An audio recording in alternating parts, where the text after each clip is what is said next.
A Southeast Asian capital city of the Philippine Islands, Manila. I bid you good evening, good morning, good afternoon, whatever the case may be, wherever you are. Hey there, I'm Art Bell, filling in, pretty sure, for George Norrie this evening, this Friday night, Saturday morning. How are you all?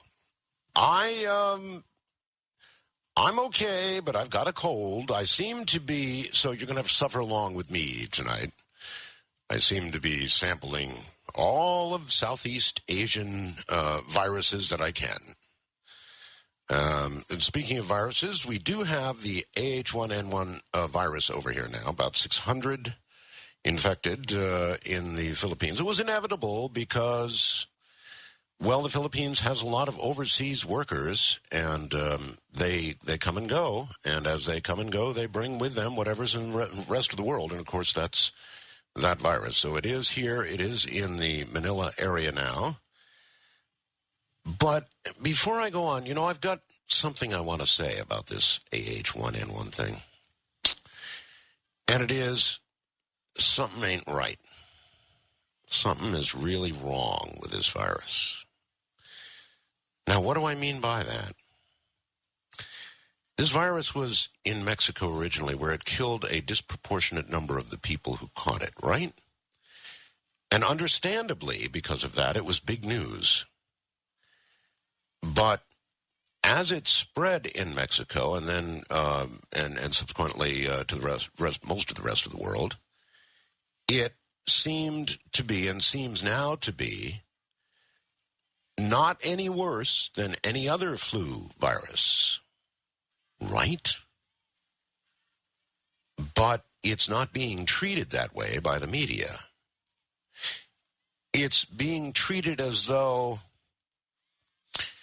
when I watch the coverage here in Manila, and for that matter on CNN and, you know, the rest of the media, it's disproportionate to what's going on with the flu virus.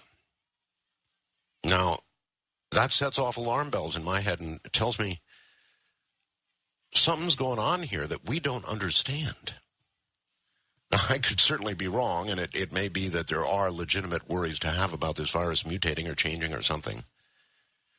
But right now, the coverage is way disproportionate to the problem being created. So just sort of a little, I don't think they're telling us everything kind of comment for you. I've got so much for you tonight, and I do have an update, by the way, on the immigration situation that I railed about last time I was on the air. Oh, I don't know, just go ahead and give that to you. It is solved. Thank you. I need to thank a lot of people. I need to thank Congressman Dean Heller, and also Moses Andrus from his office. Thank you, Moses. Gary Hollis, who made many, many calls on my behalf. Thank you, and my wife's behalf. Thank you very much, Gary. Karen Jackson, owner now of KNYE Radio in Pahrump, who copied endless documents and resent what we had already sent. And I guess I want to comment that we really need immigration reform. And I think 60 Minutes, interestingly enough, in the same week that I railed away, had some comments about it as well. It's time to change the immigration world. Nobody wants a lot of people pouring across the border who don't belong across the border. But those who are legitimately applying and legitimately able to bring family or whatever, that process really needs reform. So hopefully that will get done. At any rate, that problem solved.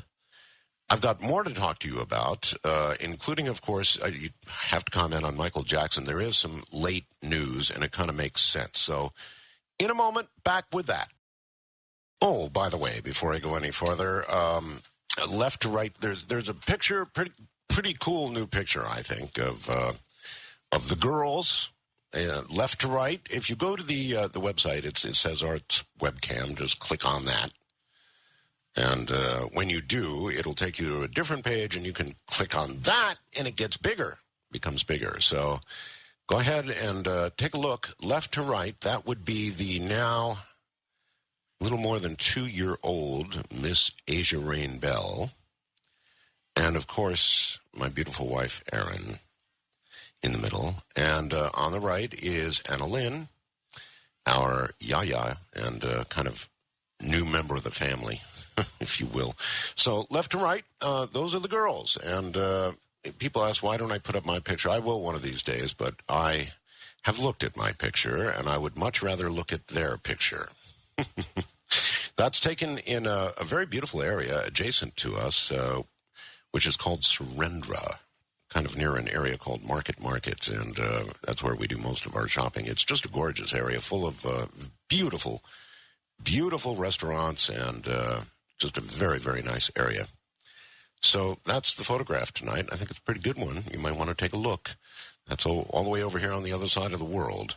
It's kind of worth a look-see. Michael Jackson. God, it was as big a shock here in the Philippines as I'm sure it was in the rest of the world. And as you know, Michael Jackson did a very large concert here at Rancho Coliseum here in Manila. And so he is loved here, and his death came as a terrible shock. Dead at 50 years old, too early. There's something I can tell you now about Michael Jackson that I didn't mention before because I thought he deserved his privacy. Michael Jackson, until recently, lived in Pahrump, Nevada, kind of down the street from us a little bit. And I never really mentioned it because, well, as I said, he deserved his privacy, and so I never mentioned that, but I guess it's okay now that he's gone. He did live in Pahrump, believe it or not. It actually did make a few publications were aware that he was out there, but again, I kind of wanted to protect his privacy. Dead at 50 years old, too early. And it is interesting the way the world has reacted to his passing.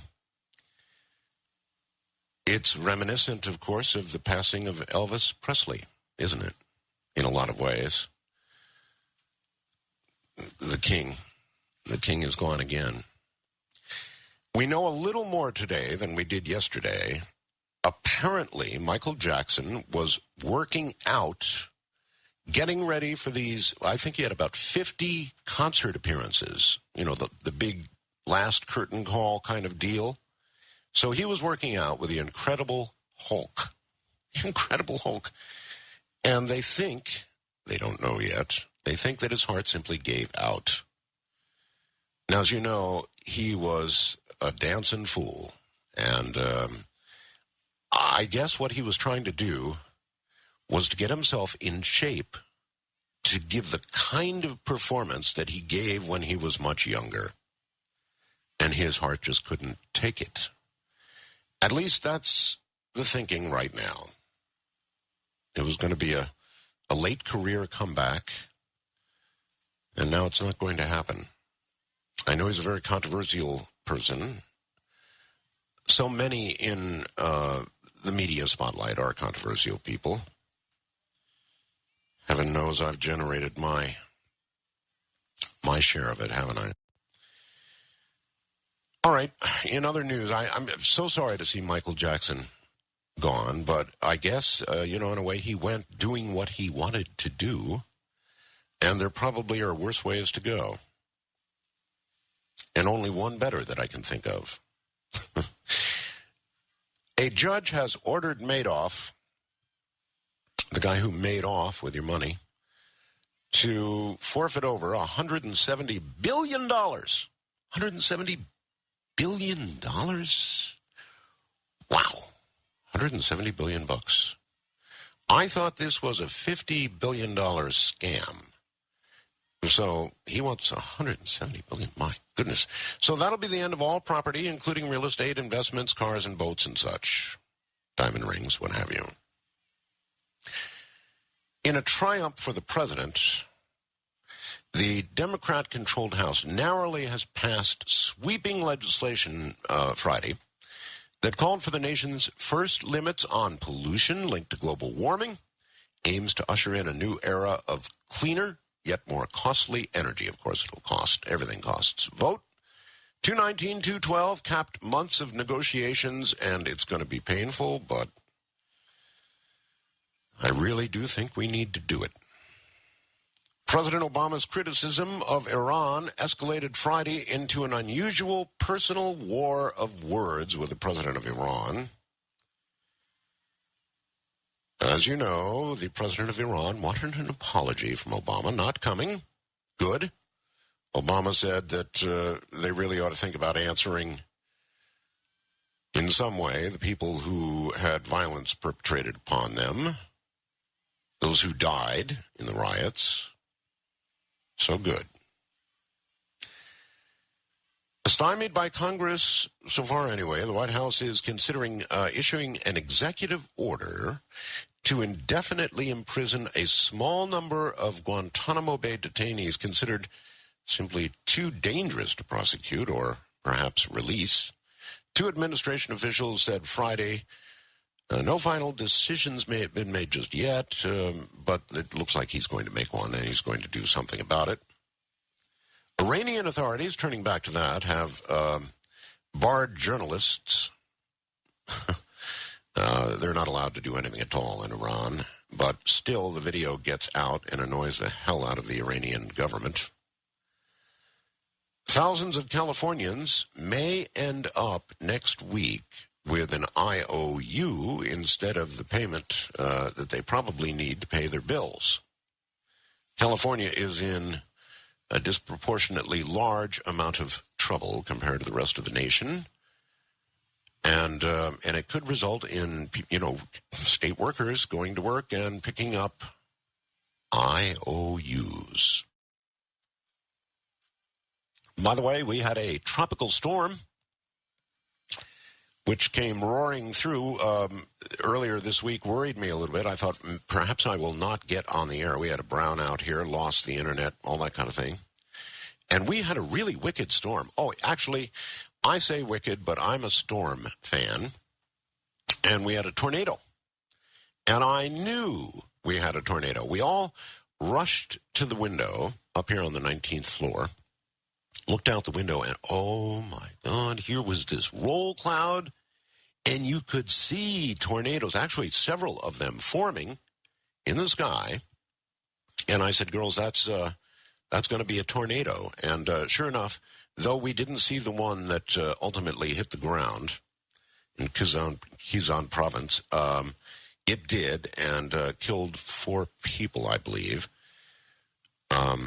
Really a shame, really awful, but I used to be a storm chaser, as you know, so I knew darn well what I was seeing, and it's kind of odd. You would not expect that in the tropics you would have tornadoes, but you certainly do, and that was one of them. It's exciting in a strange, kind of weird, sort of perverted way, but to look up in the sky and see these quick-moving roll clouds, and then to see the formation of these tornadoes is just, from a weather point of view, very exciting and interesting. Today, a birthday. Oh, by the way, I had my birthday, June 17th. I am now 64 years old. 64 years old, my God. I never thought I would make it. You know, when you're 25, 30 years old, you say to yourself, if I ever get to be that age, shoot me. Well, let me clue you in. It happens. You get here. And here I am. But my birthday aside, back on the 17th, today, God, this is exciting. Today marks the 35th anniversary, the birthday, if you will, of the first time a laser scanner read a barcode. It is the birthday, ladies and gentlemen, of barcodes. Now, does it get any more exciting than that? Well, according to Motorola anyway, the company has detailed a few of the pertinent facts from the day, including that the first scan occurred at 8:06 a.m., June 26, 1974, at the Marsh Supermarket in Troy, Ohio. The barcode made its birthday imprint on 10 packs of Wrigley's Juicy Fruit gum. And now look at the world. A licensed pilot and his wife took a cue from the crowd and looked up as they waited for a Las Vegas show to begin April 21st and observed what appeared to be a triangular-shaped UFO, or an object in a V formation, according to witness testimony from the Mutual UFO Network. MUFON reports that Tuesday night, April 21st, 2009, this man says, "My wife and I were standing outside the Treasure Island Resort in Las Vegas, Nevada. We planned to view and record the 10 p.m. Sirens of Treasure Island's show, and we were one of the first people to arrive, sometime, I don't know, around 9:15 or so, moved into a position directly in front of the hotel. Not much to do during the 45-minute wait for the show, so my wife began talking to people next to us, and I was observing the low-flying commercial and private aircraft that were departing McCarran International Airport and flying almost directly overhead, east to west. As more people gathered sometime between 9:45 and 9:55, I happened to notice that a group of people a short distance away from us, maybe 30 to 40 feet, looking up toward the sky and pointing. My immediate thought was they're looking at aircraft just the way I was, flying overhead. But I looked up, didn't see anything out of the ordinary at first, looked twice, trying to guess the general direction based on where the people were pointing. Still, nothing obvious to be seen, no aircraft or helicopters of any kind. While I was distracted by looking for whatever the distraction was in the air, the crew for the Siren show had raised a sheet or screen on the deck of the Siren ship.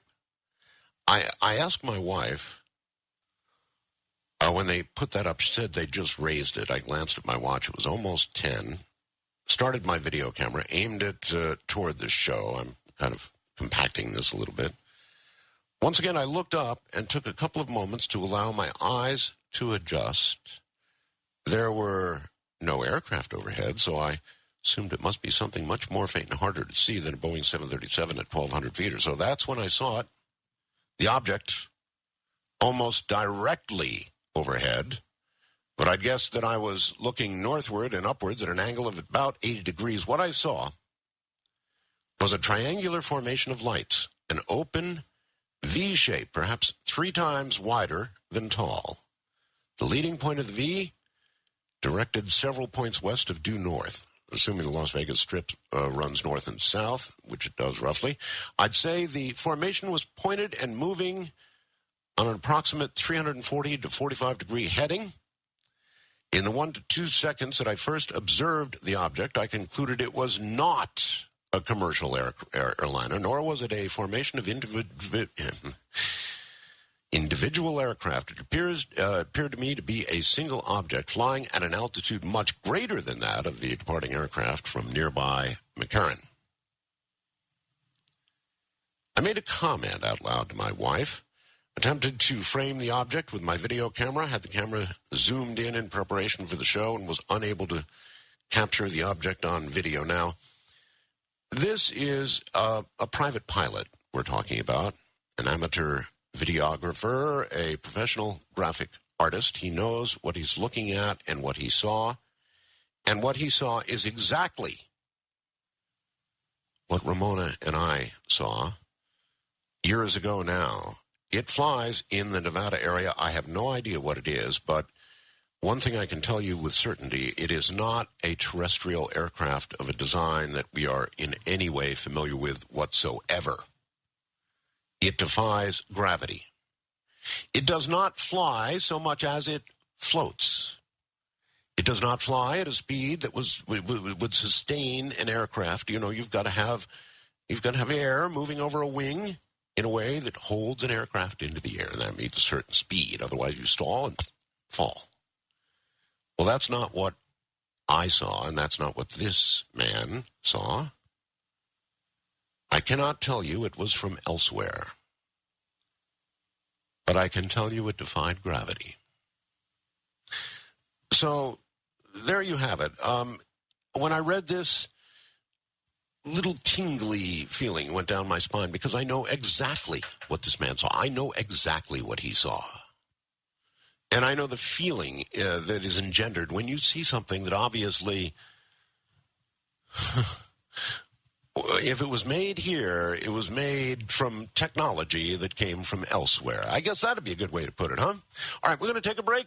When we come back, we'll continue. We'll do open lines, unscreened open lines from... Here I am indeed. Good morning or afternoon or evening, whatever, all around the world, everybody. That was kind of interesting as we took that break. You may have noticed the last word I said was from, and one might conclude I was cut off or something. Well, I wasn't. That was me. I spent many years in rock and roll, and I was taught never to run into a vocal. I mean, it happens every now and then, but there's something in my brain that won't allow me to run into a vocal, and even though I was watching the clock, I knew what I was saying. I meant to say from Manila. This is Art Bell and Coast to Coast AM or something, like that.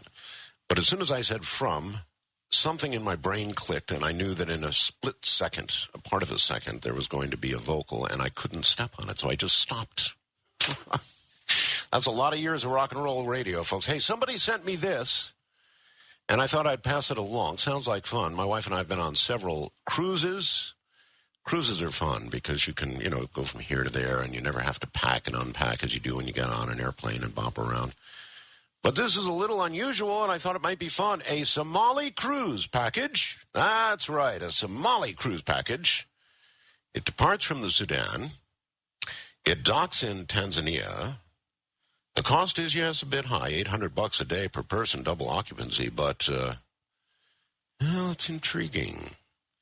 Enticing is that the cruise company is encouraging people to bring their own high-powered weapons.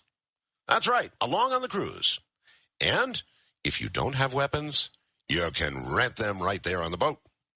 They claim to have a master gunsmith, in fact, on board, and will have reloading parties every afternoon. The cruise lasts 48 days and nights and costs a maximum of $3,200 per person, double occupancy, 4 days. All the boat does is sail up and down the coast of Somalia waiting to get hijacked by pirates. And then it goes on to list some of the costs and claims associated with the package. You can get an M16 full auto rental for $25 a day. Pretty cheap, actually. Ammo, 100 rounds, $5.56. Armor piercing is extra. An AK-47, no problem, no charge. In fact, they're everywhere. Crew members can double as spotters, and then they give a price for that. RPGs, $75, $200 for 3 standard loads. Everybody gets complimentary night vision equipment and coffee and snacks on the top deck from 7 p.m. to 6 a.m. The cabins, of course, offer a mini bar. They advertise group rates, corporate discounts, claim it's fun for the whole family. And they also ask about our senior citizen discount rates. They even offer partial money back. A money-back guarantee, that's right, if not satisfied. Here's some text from the ad. Quote, "We guarantee you will experience at least 2 hijacking attempts by pirates, or we will refund half your money back, including gun rental charges and any unused ammo, mini gun charges not included. How can we guarantee you will experience a hijacking? Well, we operate at 5 knots within 12 miles of the coast of Somalia. If an attempted hijacking does not occur, we'll turn the boat around and cruise by at 4 knots. We will repeat this for up to 8 days, making 3 passes a day along the entire length of Somalia. At night, the boat is fully lit, and bottle rockets are shot off at intervals in loud disco music beamed shore side to attract attention. Cabin space is very limited, so respond quickly. Reserve your package before May 29th. Get 100 rounds of free tracer ammo in the caliber of your choice." I love that. If it doesn't work, They go by at just 4 knots. We'll be right back. Coming up at the top of the hour is Dean Radin. It is the most interesting topic that I've discussed on the radio. It's about consciousness. And as you know, we did a sort of, a few pretty wild and successful experiments with consciousness here on the air. Producing rain, that kind of thing. It was frightening to me in a way that it worked so incredibly well. It did work well.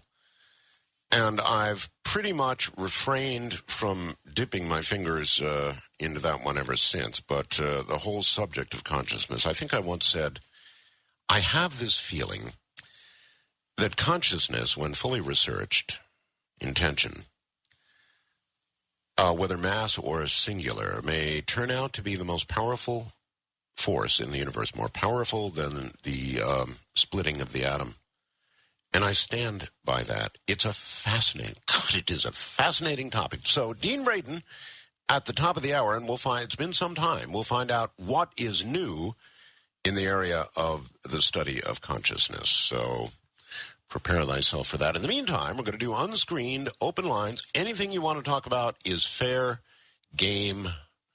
Let us begin. First-time caller line, you are on the air. Good morning. Hiya, this is Bob out in Pahrump. Bob in Pahrump. Hey, that's a lucky shot. How you doing, Bob? I'm doing good out here. How you doing? Great. Well, I heard you talking about stuff in the sky, and we've been out here about 3.5 years. And my wife and I like to go out in our backyard here. We're out on the west side where it's kind of dark. We watch for satellites and stuff going by in the sky at night. Mm-hmm. And one night we were sitting out there watching, and we saw one going from south to north, typical polar satellite. And a second later, my wife said, "Oh, look, there's a second one." It was one about a couple of degrees over and to the right, trailing a little bit behind it. We watched them going across the sky, and after a few moments, the one just stopped dead. The trailing light stopped dead. Did not move again. Yeah, they don't do that. Yeah, we were flabbergasted. About 10 minutes later, there was one going from north to south that we watched slowly make about a 45-degree arc turn and continue on going to the southwest. And it just is one of those things that just you don't see, and it's not a plane, and satellites don't do that. Oh, well, that's exactly right. All right. Well, thank you very much. Congratulations on the sighting. I really don't know what to say, except that what I always say, welcome to the club. They're up there. What they are?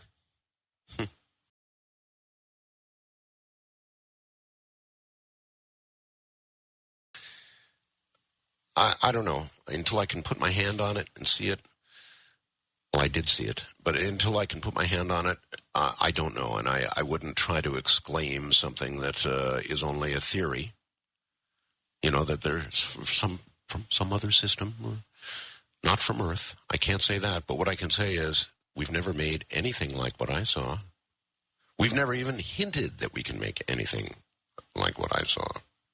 Somebody sent me an email the other day that contained, I think, a half dozen of the most frequently misidentified objects in the sky. Test aircraft of various sorts. And what I saw has no relationship to any of those.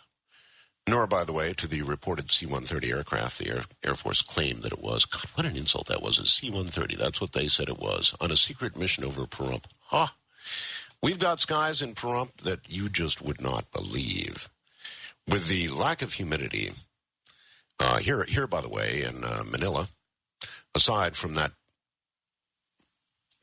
particulate matter generated by the city, which is quite substantial, there's so much humidity hovering just below 100% all the time that you're not going to see much. In fact, you're lucky to see a half dozen stars at night. But when you go into the desert, the great American Southwest, there is so little humidity, it is so startlingly clear that you can see the Milky Way from one horizon all the way across to the other horizon. So when there's something in the sky, you don't miss it. Wildcard Line, you're on the air. Good morning. Good morning, Art Bell. Your board operator here from your 50,000-watt affiliate station in Raleigh, North Carolina. Wow. Welcome. I hope this is okay, but I just wanted to say that I really miss hearing you, and it's great to hear you on the air again. Well, thank you. I found it really strange how we lost people in threes this week. We did. In fact, it was one of the predictions at the beginning of the year when we do those predictions. Somebody said we would quickly lose 3, and it does. They do come in threes, don't they? It was crazy. I didn't think it would happen. Well, it does, and I don't know why. It's just one of those.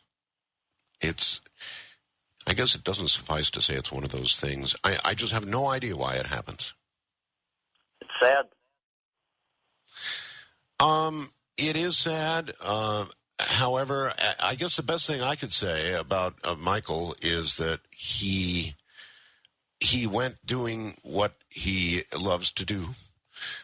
He was trying to be the Michael Jackson of old, and there was so much video showing the incredible dancing that guy did that I guess I'm not surprised now that I think about it, and I had not thought about it. If he was trying to be the Michael of old, his heart wouldn't take that. Well, hopefully he was happy. Hopefully he was happy. And the reports are that he was. Thank you very, very much. Yeah, the reports are that he was very upbeat, that he was looking forward to his comeback, and I can understand that. The excitement, the adrenaline was all running again, and so in a sense he did pass doing what he loves to do. It was amazing. He was actually working out with the Incredible Hulk. That is amazing to me. Let's see. Let us go, I think, to the international line and say good morning. You're on the air. Hello. Yes, hello. Hello. You're on the air, sir.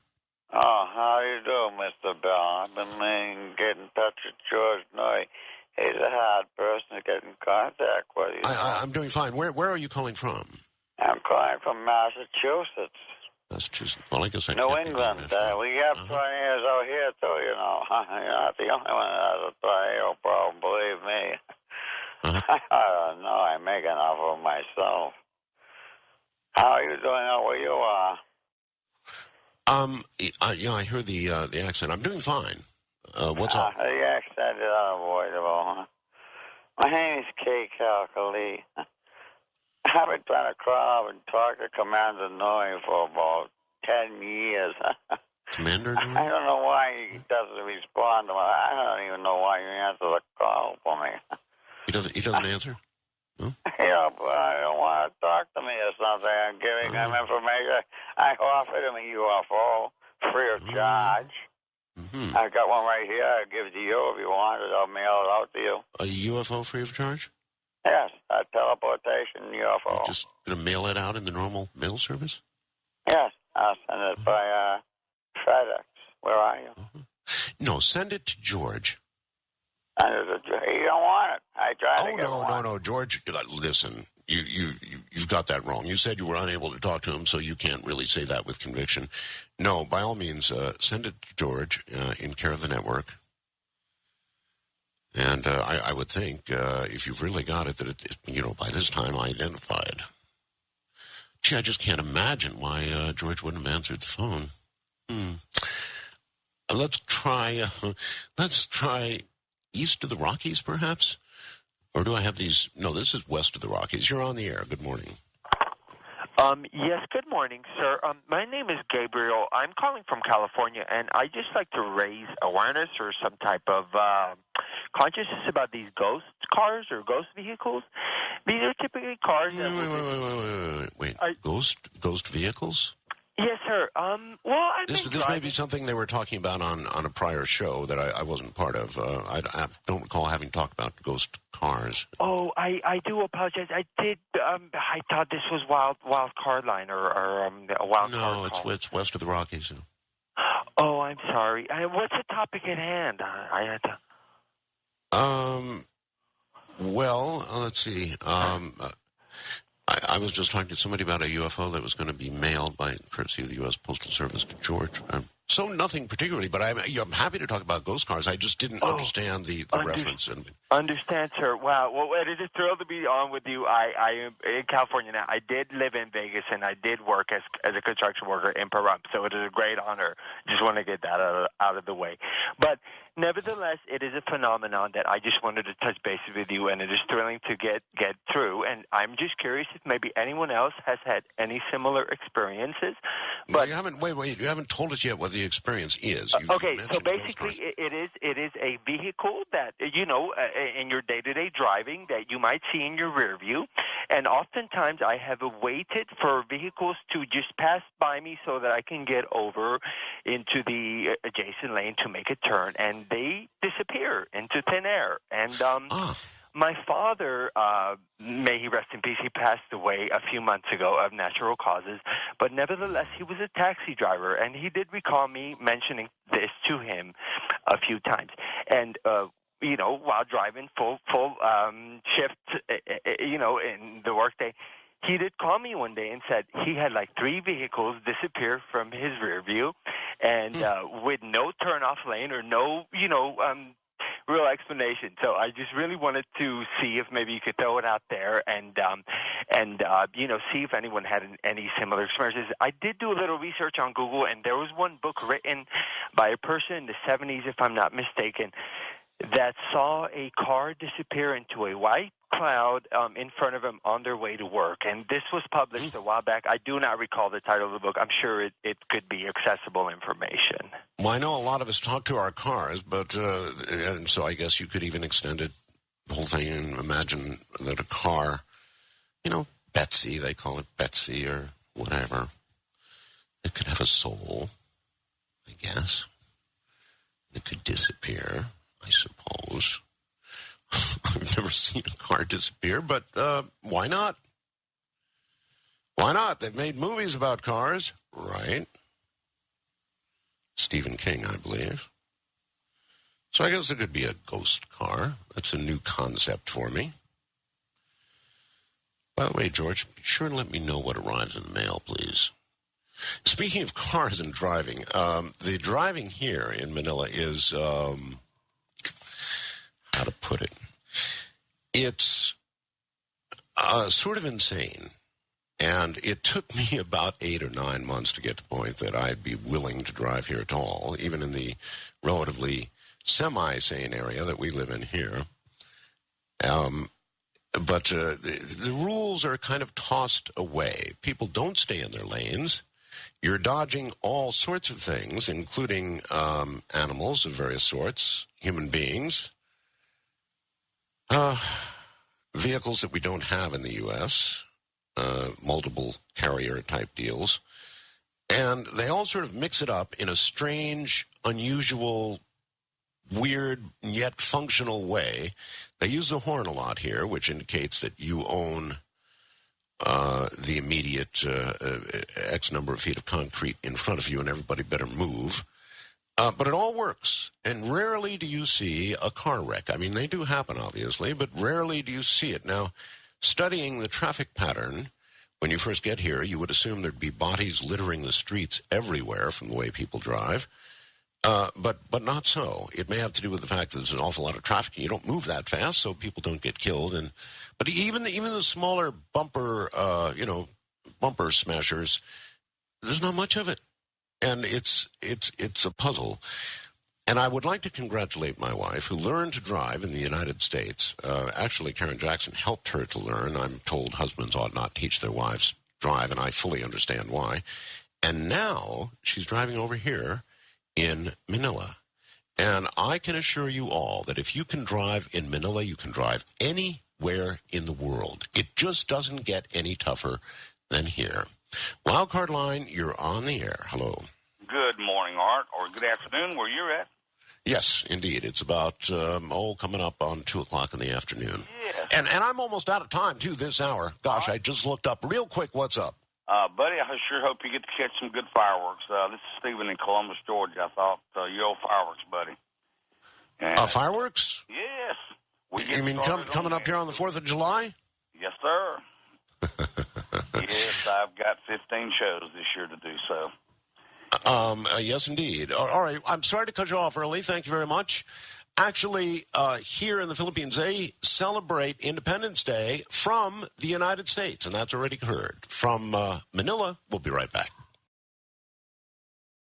It is, and coming up is a show I've wanted to do now for a long, long time. Dean Radin earned BSEE magna cum laude in engineering from the University of Massachusetts. He also has an MS in electrical engineering and a PhD in psychology, both from the University of Illinois. For 10 years, he conducted research on advanced telecommunication systems at AT&T, Bell Labs, and GTE Labs. Then, for the majority of the last 20 years, he has investigated psychic phenomena in academic and industrial positions. Dean served as a member of a classified research project investigating psychic phenomena for the U.S. government at SRI International and headed PSI research programs in Silicon Valley for 2 scientific and industrial think tanks. He's been a senior scientist at the Institute of Noetic Sciences since 2001 and is also adjunct faculty at Sonoma State University in California. We're going to be talking about advancements in PSI research, including ESP and mass consciousness studies. This is the single most fascinating topic, in my opinion, that I've ever discussed on the air. In a moment, Dean Radin. Well, it's been quite a while. Dean Radin, welcome back to Coast AM, my friend. Thanks very much, Art. Great to be on the show again. Yeah, gosh, it's good to have you. It is as I said, and I mean this, it's the single most interesting topic that I've ever discussed on this program, period. So your book, The Conscious Universe, I guess now is old. It was published back in 97, and it's been in print ever since. And now, finally, just now, this long, it's going into paperback. Is that right? Yeah, finally at the end of this month, it's going into paperback. Wow. Well, all right. So a lot of authors I have on have just written a book, and they want to come on and plug their book. But now it's been around for 12 years. So, the response, what is it like? How would you describe the response to your book? Well, you're right. I am kind of plugging it, but I'm plugging the paperback. That's fine. The last 12 years have been, I think, quite interesting. Personally, I was at the University of Nevada, Las Vegas at the time when it came out, and then shortly afterwards I went to Silicon Valley for 3 years and had the great opportunity of working for a while at a place called Interval Research, which was funded by the Microsoft co-founder Paul Allen. And so this was an industrial lab with lots of great resources and wonderful colleagues. And my job was to look into ESP, not so much because we thought we'd be able to turn it into a product, but as often happens that in any kind of industrial lab, it's useful to have somebody around to help you think outside the box. Mm-hmm. And there's nothing quite like thinking outside the box when the box you're talking about is the nature of space and time. Yes. So, 12 years, again, it's a long time. And in 12 years, you would think that the book would make a pretty big dent in terms of causing your colleagues, other scientists, to look into all of this. But it necessarily has not occurred that way, has it? I would say that there is a change in the sense of how people talk about this in a private way. But yes. There isn't a huge change yet in how it's talked about publicly, at least within mainstream science. Why not? Well, you actually gave a hint early on when you mentioned that you have done a couple of large-scale mass consciousness experiments, and it frightened you. Well, it frightens everyone. There's something about the sense that if it is really true that our intentions are able to go out and push the world around a little bit, uh-huh. and you start thinking about the consequences of that, it is frightening. Uh-huh. That's exactly the right word, frightening, and that's what it did. It scared me. Yep, and it tends to scare a lot of people. And even if we're only talking about something like telepathy or remote viewing, that's also frightening for a lot of people because we like to walk around imagining that that we have private thoughts, and that things that we would like to keep secret really are secret. But in fact, that's actually not true. And so it really does. It plays mind games on you in challenging some very basic assumptions that we have in terms of how we go about our daily lives. And so that's one reason why the public discussion is not yet mainstream yet. Do you have any clues, Dean, that behind the scenes, and I'm not just talking now about the work you've done, but perhaps behind the scenes somewhere else, deep in government or who knows where, there are projects underway that you may just have a hint about? Well, I have more than a hint. Yes. When it comes to government, there are definitely people who are interested in these phenomena, as they always have been. And the primary concern is that if these things are real, and it certainly looks like they are, then we should be paying attention because it might be a threat to national security. And so there's always going to be some people whose job is to pay attention to these kinds of phenomena, and they're still interested. In the academic world, I know that there are a number of groups in prominent universities that are actually engaged in research because I consult with them, but they're all sworn to secrecy. I mean, it's practically like military secrecy, that you really cannot talk about who they are or what they're doing, because they recognize that the nature of the taboo is pretty strong, and they simply don't want to lose credibility among their colleagues. Well, we know there was a secret project going on, funded, I suppose, by the CIA, if I recall correctly. Mm-hmm. Is there something like that? Do you suspect, I guess it'd be an easier way to ask you, that there's something like that going on, funded by the CIA or somebody, or NSA, or somebody like them, right now? I can't imagine there wouldn't be, actually.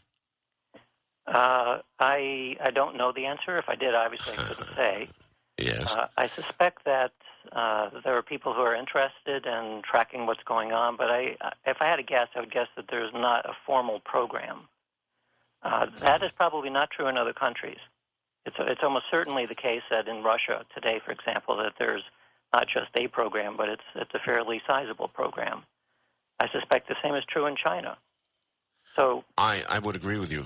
China and Russia. Do you have any inside information? How do you ask something like this in a public forum? But I have to ask anyway. Do you have any inside information with regard to either one of those programs or others that may exist? Are you talking about other governments? Yeah. Mm-hmm. Yes, but no, I can't talk about it. I had to ask. I'm sorry. Yeah, and by the way, it's not really that it's not classified or anything. That it doesn't take long to simply go searching on the web, and you can find certainly historical information suggesting that the major governments around the world have always been interested in these things. The only difference between the U.S. and other governments right now is that the other governments are a little bit easier to find that they're still active. We've got 11 years under our belt now with the GCP, the Global Consciousness Project. What's the latest? Is there a latest to talk about? I mean, it's been a while since we've been on the air. Mm-hmm. I would say that the latest is a paper which actually was published at the end of last year. The first author is Peter Bancel. He's a physicist living in Paris who initially was extremely skeptical about the whole idea of this, because after all, we're talking about mind-matter interaction at the level of the whole globe. Sure. But it's an open project. All the data is downloadable. It's as open as a project can possibly be. And he was intrigued, so he started looking into it. And the more he looked into it, the more intrigued he became. So he's now one of the principal analysts in the project. And he and Roger Nelson, the head of the program, wrote a paper and published it, which is available on the Global Consciousness Project website. And he goes this is a highly technical paper, so while everybody can get it, not everyone will understand it. The upshot of it is that the question all along has been, what's actually happening to these random number generators? You have a big event that happens out there that attracts a lot of minds. Is it forcing the generator to behave in a strange way, or is it forcing all of the generators to behave in sync with each other in a kind of correlation event? And so his analysis shows pretty clearly that what's going on with a worldwide event, something that attracts a lot of media attention, is a correlation, that all of the generators are pushed a little bit. And that's very unexpected when you're dealing with a large random system. So this is something new that we haven't seen before in parapsychology. And it's because we never had a network of 65 random generators all running at once around the world. So that's one thing that's new. We're seeing large-scale, unexpected correlations in this network. The other thing is that since we now have events occurring in locations and the random generators are distributed around the world, you can ask the question as to whether or not distance matters. And there's been an assumption for many, many years that for any kind of psi phenomena that distance doesn't matter. Well, it turns out that maybe it does. No kidding. Yeah. That really is new. I guess, for some of the audience not yet exposed to this, we should probably give them the basic 101 for the eggs. Okay. So if you would. The egg is an acronym that stands for electrogaiagram, which is a play on words. It's like an EEG, electroencephalogram. And the idea is that when you're studying the brain, you put electrodes all around the brain and you pick up signals that allow you to infer what's going on inside the brain.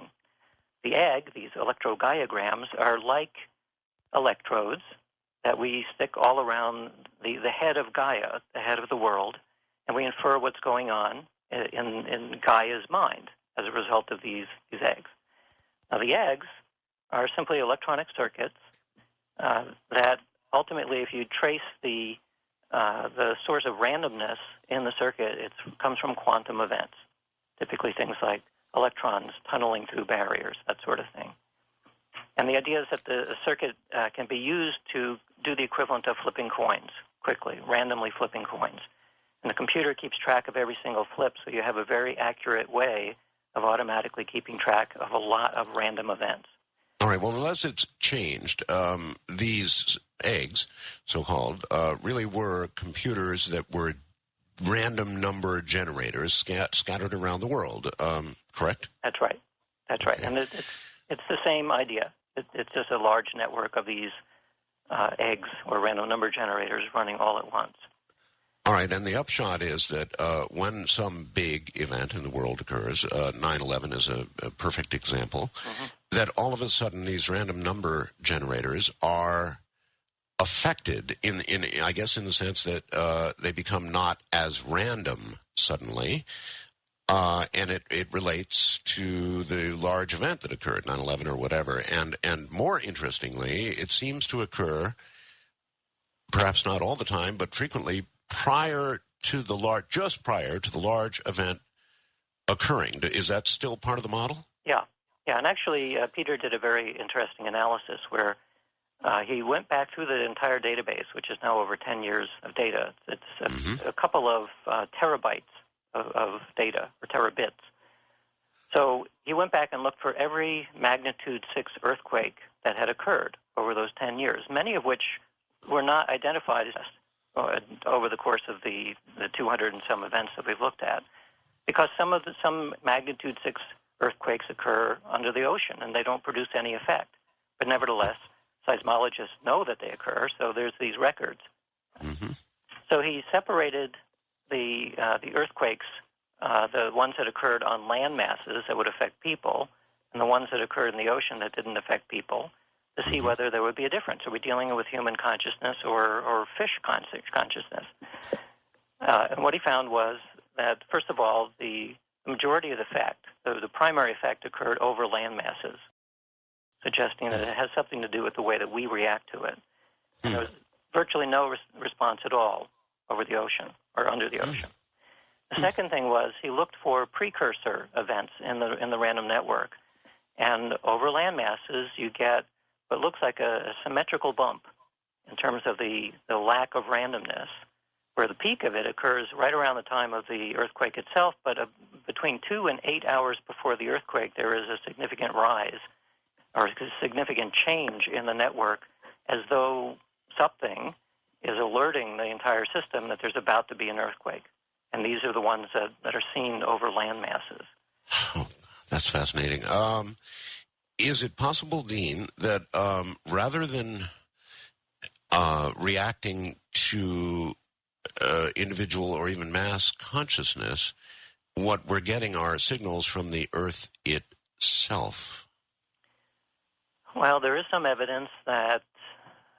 Wait a minute. I'm sorry. I just answered my own question. You just told me that the ones that occur in the ocean are not reflected, so that would seem to suggest no, wouldn't it? Yes, although there are some indications that there are geomagnetic changes that occur, or magnetic changes that occur before earthquakes. But the effects that we see in the generators do seem to be linked to human consciousness, or at least land animal consciousness, because right. An earthquake that occurs around the ocean, even though there are whales and fish and so on, they wouldn't be affected in the same way that we are on land. For them, it's a minor bump.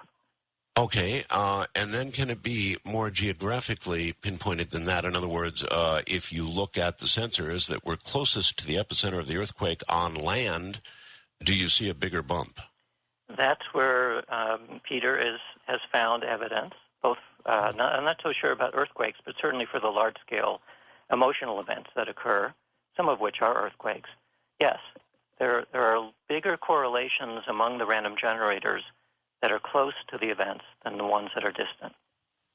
Now, we're limited to the size of the Earth, of course, in this experiment, but it looks like somewhere beyond 8,000 kilometers or so, we don't get much of an effect.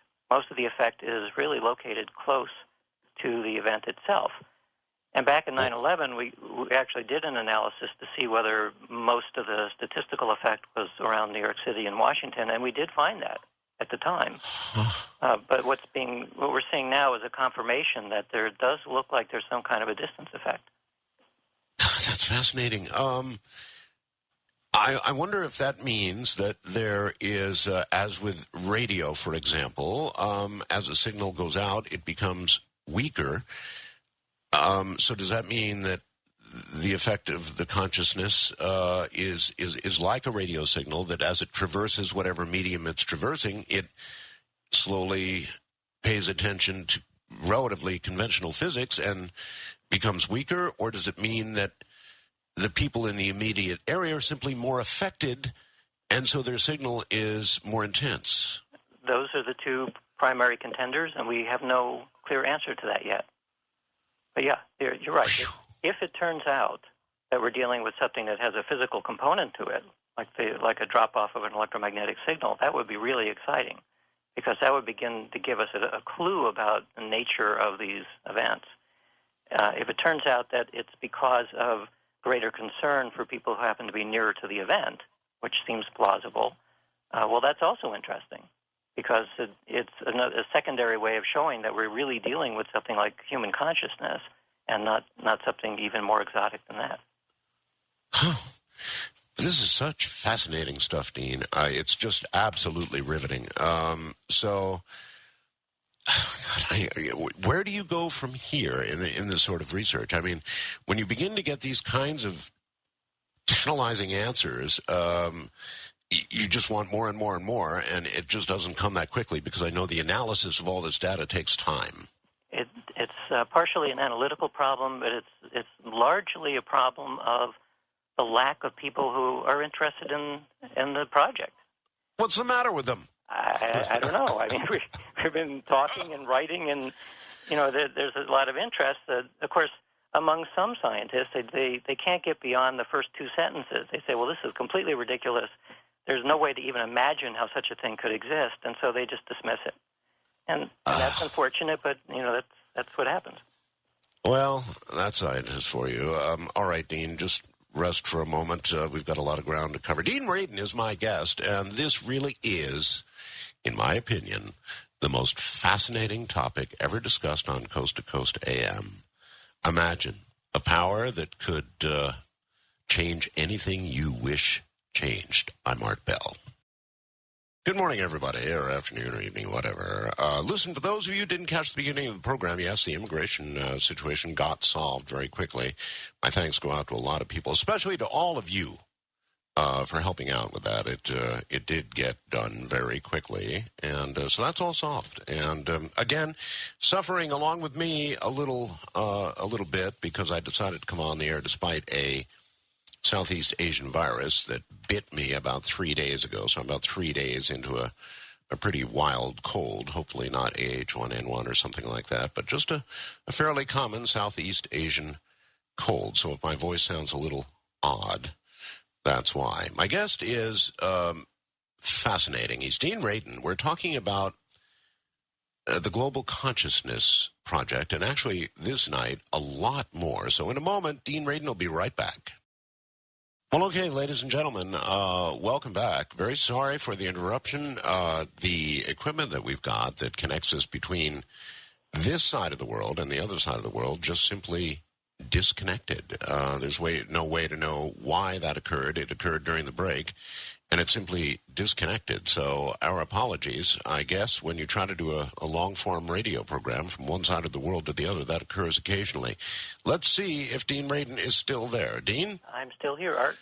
Thank goodness. All right, Dean. I was going to ask you if the GCBP Egg Basket Observer is still online, but since we had that little break, I took a second, and I'm looking at it right now. So if people would like to take a look at this, I would recommend going to Google and just putting in Princeton eggs, and it will take you to the appropriate website. It's too long for me to read to you, but they're obviously, the thing is still going. I'm sitting here watching the eggs bounce up and down. It's kind of eerie, isn't it?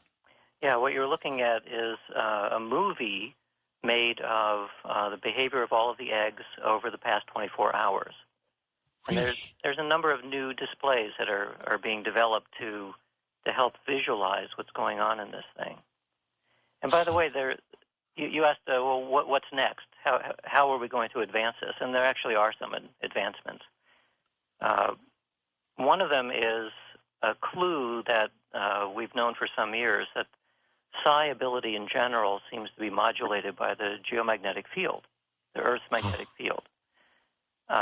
You may remember when the Conscious Universe first came out, one of the chapters talks about psi and the casino. Since I was in Las Vegas, surrounded by casinos, I had always hoped that I could get some data on what actually goes on in the games from one day to the next, because of the possibility that if we're really dealing with environmental modulation of these abilities, that we'd be able to see it in that data. So I did an analysis. I was fortunate enough to get some data for 4 years' worth of daily games, table games, and slot machines. And I made a guess that the lunar cycle would modulate with psi ability. And the reason is that when the moon is full, it's actually in the tail of the magnetosphere. And what that means is that you can imagine the Earth's magnetic field like a sphere around the Earth, but because there's a solar wind, the solar wind turns that sphere into more like a teardrop shape. And the teardrop, when the moon is full, the teardrop goes quite far away from the Earth, and the moon is right in the tail. And as a result, it tends to dampen the fluctuations in the magnetic field. So over the long term, during the full moon, the Earth's geomagnetic field tends to be somewhat quieter than it is at other times. And so I figured, well, if it's true that what we've seen in many other studies, that a quiet geomagnetic field seems to improve psi ability, then maybe that people would win more during those times because it'd be just a tiny little bit more psychic. So that was the working hypothesis, and I did the analysis, and sure enough, to my shock, people actually were winning a few percentage more during the time of the full moon. Wow, the way casinos work, I would think that would concern them greatly because they operate on most of them anyway, on a pretty small percentage of win. So that's amazing. That's amazing. The general managers who I spoke to were overjoyed because now there was a new reason for people to come into the casino. And, of course, as you know, the longer people stay in the casino, even if you end up winning a jackpot, you just stay there and you put all your money back in. That's true. So from the casino's point of view, it was great. It was like a good reason to attract people, come for full mood madness and that sort of thing. All right. I want to ask you about this. It's fascinating to me. I don't know a thing about it, but it's on the little sheet that they give me before the show, and it says, if somebody wants to experiment with a field REG system, like the eggs used in the Global Consciousness Project, somebody now apparently is making some kind of device that you can buy. I hadn't heard a word about this. Tell me about it. As you know, the research program at Princeton closed a few years ago when the primary professor retired. Right. But there have been so many people who have dealt with that program over the years, including myself and students from Princeton, that one of the students was entrepreneurial and said, you know what, we can take these random number generators and make it a commercial product. So there's now a company called Syleron, Psyleron, Syleron.com, which makes random number generators, which are basically identical to the ones that were used in the Princeton lab for many years. And so I happened to see them at a conference this past weekend, and I said, well, you know, I think people would be interested in playing with one of these little boxes. It's a little box you attach to your PC, and you can use it for field consciousness experiments yourself. And they said, well, if you mention it on the air, then we'll give the listeners of Coast to Coast a special discount if they use the code word Art Bell. So now you know. You can buy this device, and it comes with software, mainly, I think, for PCs. All right, before people think we're doing some sort of infomercial, we're not. You're not affiliated in any way with this company, right? No, I'm not affiliated with them in any way. I just am appreciative that somebody had the business sense to make this thing into a little box so people can play with it. Because I get asked all the time by people, how would I go about experimenting with this concept? And now there's a way. You go to a company. Well, God bless them. All right, I want to know about it. So when you hook this thing up to your PC, what do you have? What are you seeing on the screen? What can you interpret from what you see? Well, first, what do you see on the screen? What does it do? Well, there's several different modes, but for a field consciousness kind of experiment, you basically set it up and it just runs all by itself. So you're not. I mean, if you want to, you can intently concentrate, like meditate or something, for a few minutes and see whether the curve that is being created deviates away from chance. You could do that. But typically, as the way that we've used these experiments is you bring your PC and you bring this device to something which you know is going to be very engaging, like a choir or a play or a movie or something where you know there's a lot of people and they're all paying attention. And you just run it. You run it in the vicinity where this is taking place. Right. And then when it's over, you go back and you can check the data, and there's an automatic way to do an analysis to see whether or not the randomness became less random during those periods when people were very engaged in something. Is there any indicator on the screen, something like the display we see with the eggs, for example, so that you're aware instantaneously if something begins to deviate from the random? Yes. One of the options is you can press a button and see a real-time curve which shows you how close you are to chance or how far away you are from chance. Wow. Yeah. Now, this particularly sounds interesting in view of the recent apparent evidence that the closer to the event you are, the larger effect you're going to see. Another thing, I guess not fully answered yet, is whether we're seeing some individual, particularly effective consciousness at work or mass consciousness at work. I guess you feel it's mass consciousness, but we don't know anything for sure, do we? Well, we don't know much yet, but the value of people doing these experiments is maybe we'll begin to learn more. My guess is that when we deal with mass consciousness, the key underlying, the thing which is most important is coherence. So whether that's coherence within one person or coherence among a group, it's much easier to create coherence within yourself because you're not battling others. You're only battling your own fears and so on. Sure. For a group, though, the metaphor that I like to think of here is that it's as though you're creating a large soap bubble. It's a real structure. It can persist in time. It has a certain shape, but one pin will break it. And the pin, in the case of a large group of people, is one person thinking, you know what, this is stupid.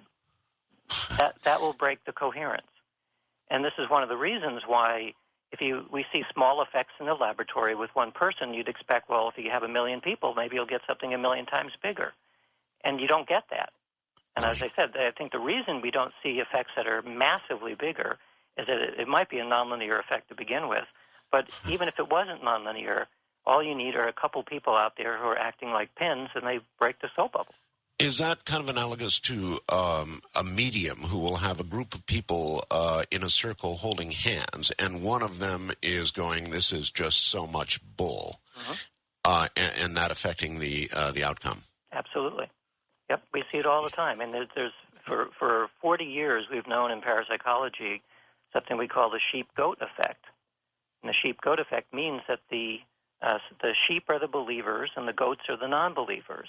And so if you take just a random group of people and you have them do an ESP test, and then you separate them according to their prior belief, the sheeps and the goats, you very predictably will get people who are the sheep getting positive results and the goats will get negative results. So it's your prior belief about what you expect or what you want to see which strongly modulates the results.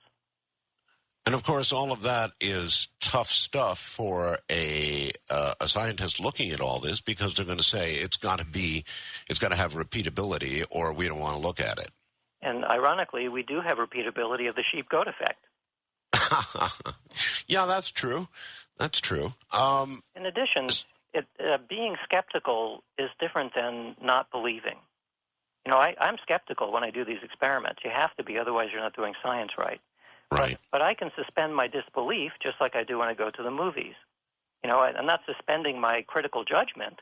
I'm saying that when you do an experiment, you set up all of the conditions in such a way so that you're pretty sure that you're doing it under proper controls, but you also allow for the possibility for something to occur. And that's quite different than than maintaining a skeptical attitude in which you're really wishing secretly that it's not going to work because you don't want to see it. Just a couple of hardware questions. I mean, does this little box, I've never seen it, I don't know a thing about it, does it interface to a computer like with a USB cable or something like that? Yeah, it's a little box about half the size of a cigarette package with a USB cable. You just plug it in, a little blue light turns on, and it's going. Wow. All right, another inquiry. What kind of, how much is something like this? Can I ask? I don't know. I think it's a few $100s. You know, as I said, okay. I'm not part of the company, so I don't pay close attention to that. But I think it's a few $100s. Have you had the opportunity to, excuse the expression, play with it? I have, yes. Yes, I play with it. In an experiment that I'm running now, I actually run one of these boxes in the background as a secondary measure for a mind-matter interaction effect. So, yeah, so I've used it. They also have a couple of other products that also are based on randomness, which you can find when you go to the website. Oh my goodness. Well, I really want one. Have you seen people? Let's see. What can I ask? Have you either personally or seen others attempt to affect this? Have you used this in conjunction with other? What am I trying to ask? Have you verified that it works? I guess that's the way to ask it. I don't know. Right. The device is based on the same original patented design that was produced by the Princeton lab. And we've used many different kinds of random devices over the years, built by numbers of different people. All of them seem to work. And so in other words, there's nothing magic about this particular circuit. The importance of it is that it is a truly random device, truly random hardware device, and this is that. Yeah, and it's available for people to buy, and I hesitate to use the word play with, but I guess that's kind of what you do. In other words, you can sit there and try and affect its randomness, or try to cause it to be less random, and you would get an indication that you were successful. That's really exciting stuff, and I just found out about it. From Manila, I'm Art Bell. It is good morning, afternoon, evening, whatever. We've got Dean Radin, and this is very exciting. There is this device, and I promise you two things. One, I just found out about it. And two, Dean Radin is not in any way affiliated with the company at all. And yet they have decided to give discounts for this product to people who use the code word ArtBell, my name. And their website, if you want to take a look at it, perhaps if they're listening, they'll put a link up on our site to it. But again, we're not in any way connected to them. Is www.Syleron. That's PSYLERON.com. Once again, www.PSYLERON.com. And I just now myself took a look at it, and I see the device in front of me. And if you read the overview of the device, you will discover that it is simply a random number generator, but when hooked up to your computer, it gives you a graph readout of what's going on moment to moment. It's absolutely fascinating. And again, this is very, very important. I'm not connected with them in any way. I just found out about it, nor is Dean Radin. So it's a product. Somebody was smart enough to turn out a product based on the research that Princeton did. And you could, I suppose, use this in an ongoing project at home to monitor consciousness in your area, in the world, and you could attempt, much as we had kind of a game a few years ago, where you attempted to affect a picture in front of you, which was I guess a kind of a random number generator. But this will give you a graph readout, in real time, and you can see whether you are able to affect it. In other words, you can go into a state of concentration and try to affect it. It's fun stuff. So pretty exciting, I would say. Dean Radin will be back in a moment. Okay, welcome back. Welcome back, Dean. Thank you. It's really exciting, Dean, and now I want one, and getting things from there to here is very hard. Boy. I'm sure you can get one. Yeah, I'm sure. Absolutely fascinating. I'm glad somebody picked up on it, and that's just amazing, and made themselves, I hope they make themselves some money, I guess. Yeah. It's worth keeping in mind that the effects that we see in these experiments with random generators, we're pretty darn sure that they're real, because we have about a half a century of data now. But they're pretty small. It takes a lot of repeated trials, just the right frame of mind to get an effect. So I think the efforts they're making, I think there's something called the Million Nurse Global Caring Field Project. Tell me about that. Yeah, there are a number of people now who, partially inspired by the idea of the Global Consciousness Project, that there's a way to measure something.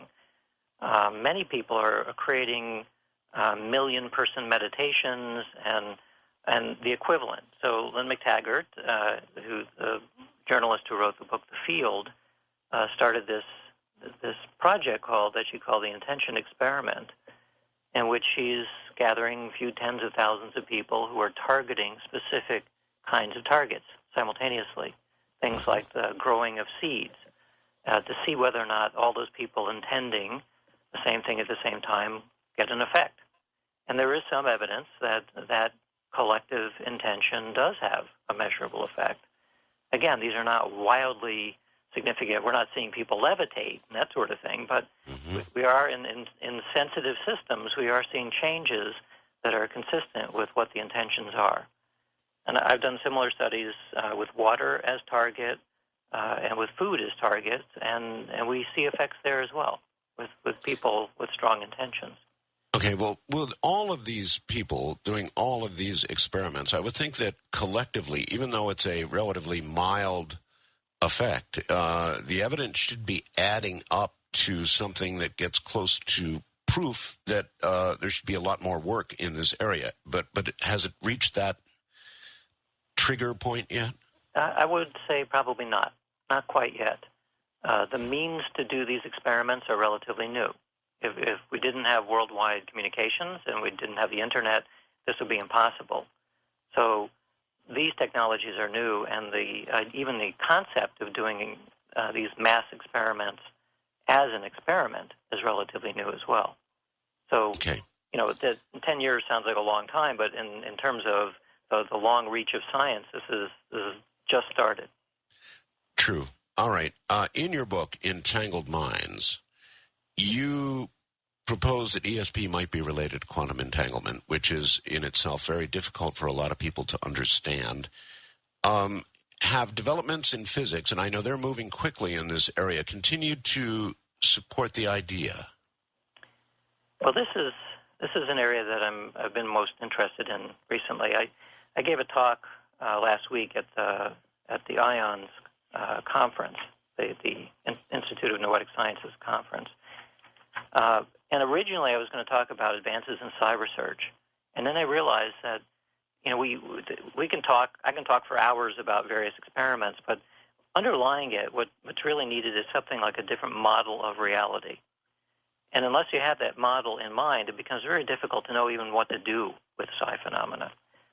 So I spent a couple of months getting up to speed on what the latest developments are in quantum entanglement, because I think that, as I wrote in Entangled Minds, that the idea of entanglement is that at elementary particle stages, if photons interact, or electrons, or atoms, once they interact, they remain connected in some strange way that is counter to common sense, but nevertheless, we know that it's true theoretically and experimentally, that there's some kind of connection which persists, even in systems that have now separated.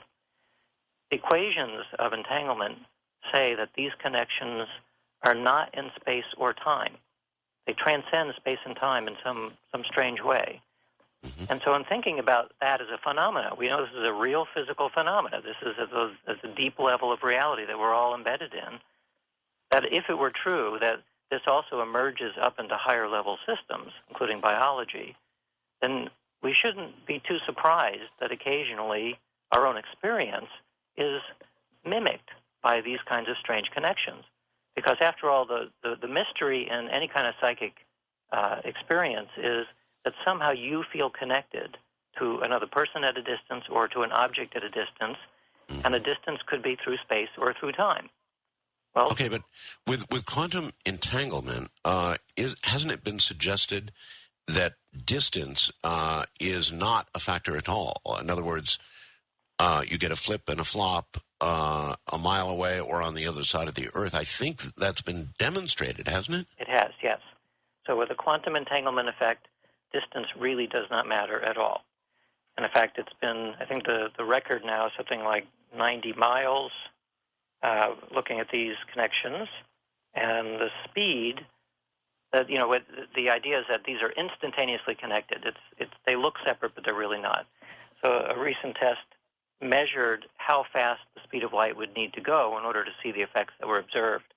Right. And they found a minimum of 10,000 times the speed of light would be necessary to explain this kind of instantaneous connection. So it probably is instantly, although all we could really see at this point was 10,000 times the speed of light. So if there's a distance effect, as I mentioned in the Global Consciousness Project, it still might be an entanglement thing, which has to do with people's reactions, as opposed to something like a electromagnetic signal drop-off. So but there is a difference. In other words, with quantum entanglement, no effect with distance, but with consciousness, you're suggesting to me measuring an effect, a larger effect closer in. Right. And so, but again, we don't know why that is. We don't know whether it's because people near an event simply pay a lot more attention to it than people far from the event, which seems plausible, or whether there's some kind of actual physical effect going on at a distance. We don't know which one of those are the proper explanation. My guess is that entanglement at an elementary level, when it emerges up into chemistry and biology and psychology, that it takes on new forms. Just in the same way that when an electron turns into an atom and turns into a molecule and so on, the new form that it emerges in has additional properties that we would not know of at a lower property. So entanglement, I think, has the possibility of emerging into living systems and behaving in a slightly different way. And when I wrote this book, I was speculating that maybe someday people would find quantum entanglement effects in biology. And within the past 2 years, we now know that that's true. It's been found in photosynthesis, it's been found in enzyme activity, and most recently found in avian magnetoreception. Which you're going to have to explain that one, sorry. Avian birds, magnetoreception is they're detecting the magnetic field lines of the Earth and using it to navigate. Got it.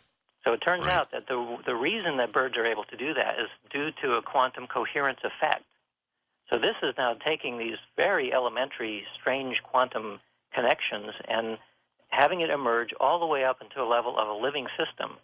And previously, physicists thought, well, this is impossible because you need special states of quantum coherence, which require states that are exotic, like extremely small and extremely cold and so on. But this is no longer the case. We now know that it also exists for long periods of time in hot, wet systems like biology. So the next step is going to be finding it in the brain. And the step from there to something like a psi phenomena, I think, is a small step. And this area of research is moving so quickly that I don't think we're going to need to wait 20 years to find this. We might be within a matter of 2 to 5 years before someone makes this discovery. And at that point, as I had predicted in my book, at that point, suddenly the past century of psi data will no longer look quite so anomalous as it did before, and people will start predicting, well, maybe there should be something like telepathy. And then it'll change how the mainstream views this large body of data and, of course, the countless anecdotes that people have about these things. Well, you speak of a different model of reality in order to even begin to understand all of this, and that's a tough road to hoe for a lot of people, a different model of reality. It will require a kind of a paradigm shift, and I think we're still struggling even with the idea of what quantum mechanics is trying to tell us about the nature of reality. I mean, most people have trouble thinking that everything is connected because that's not what our everyday life is telling us. I mean, I'm talking to you, but I don't feel like I'm you. I don't feel connected in that way. Right. And yet what we know from physics now is that at some level we actually really are connected. So unfortunately, this starts to sound like mysticism.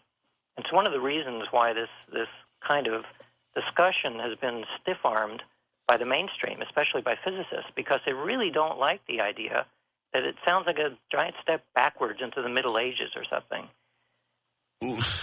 Well, the whole quantum world kind of sounds that way. I mean, to try and, I've mulled it over 1 million times, and to try and understand how this quantum effect occurs, it drives people crazy. There's no way to explain how it can happen, how two particles can act in unison no matter how far apart they are. It's just inexplicable, period. And it doesn't work with our current model of reality. It just simply doesn't work. There's no way to explain it. Right, so it's easier to ignore it.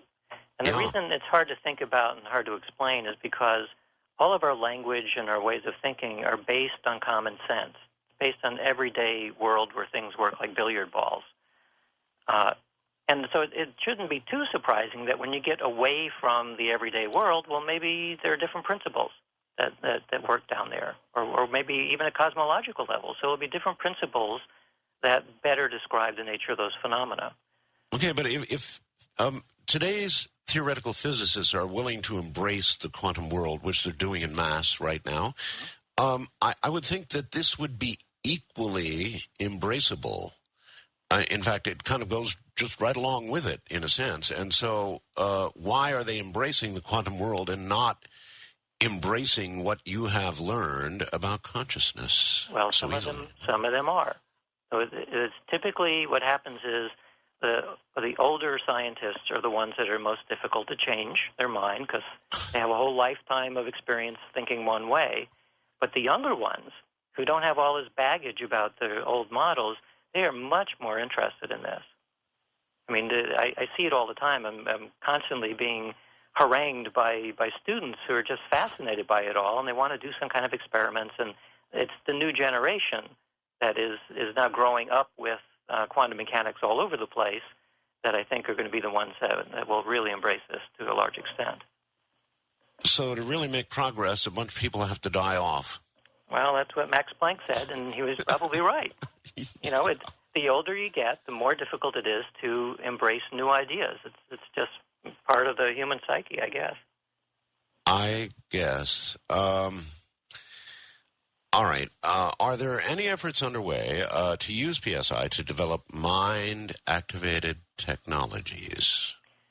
Well, so this is one way of that will finesse the scientific controversy. If somebody comes up with a gizmo and that you can control with your mind, then the game is over as far as people accepting this. And 5 years ago, there was nobody who was interested in this. I had been writing about this for many years and anticipating that someone would be doing it. We now have something like 3 patents and maybe a half a dozen patents pending, all having to do with the use of the mind in operating equipment. Dean, how do you get a patent like that rammed through? I mean, they're on the edge of not being able to understand a lot of technological mainstream stuff now that's presented to them. And I can only imagine walking into a patent office trying to talk to them about what you're trying to talk to them about. Well, of course, the language is done in such a way, so you're not saying, I'm now going to levitate. I want a patent for levitation. It's very carefully worded so that the patents have to do with processes. So, for example, the pair random number generator is a process that has to do with the way that you statistically evaluate random numbers. Now, the application of that, as listed in the patent, is for the use of the mind to influence random numbers. From the Patents Office point of view, the thing that's being protected, the intellectual property, is that particular process. And so they're not too concerned about whether or not you can demonstrate it right now in front of you. It's more about protecting an idea. Because the patents go for a long time, it may take 10 years to actually build something that works reliably. But there is enough data behind these ideas, as I said, about 50 years worth of data, to show that there is a real effect. It's simply not big enough to make it into a reliable device right now, but there's an effect. And so you want to gain, all of these patents are gaining the intellectual property rights so that people then can develop it with the idea of creating an application. How do you feel generally about people's ability to patent things like this?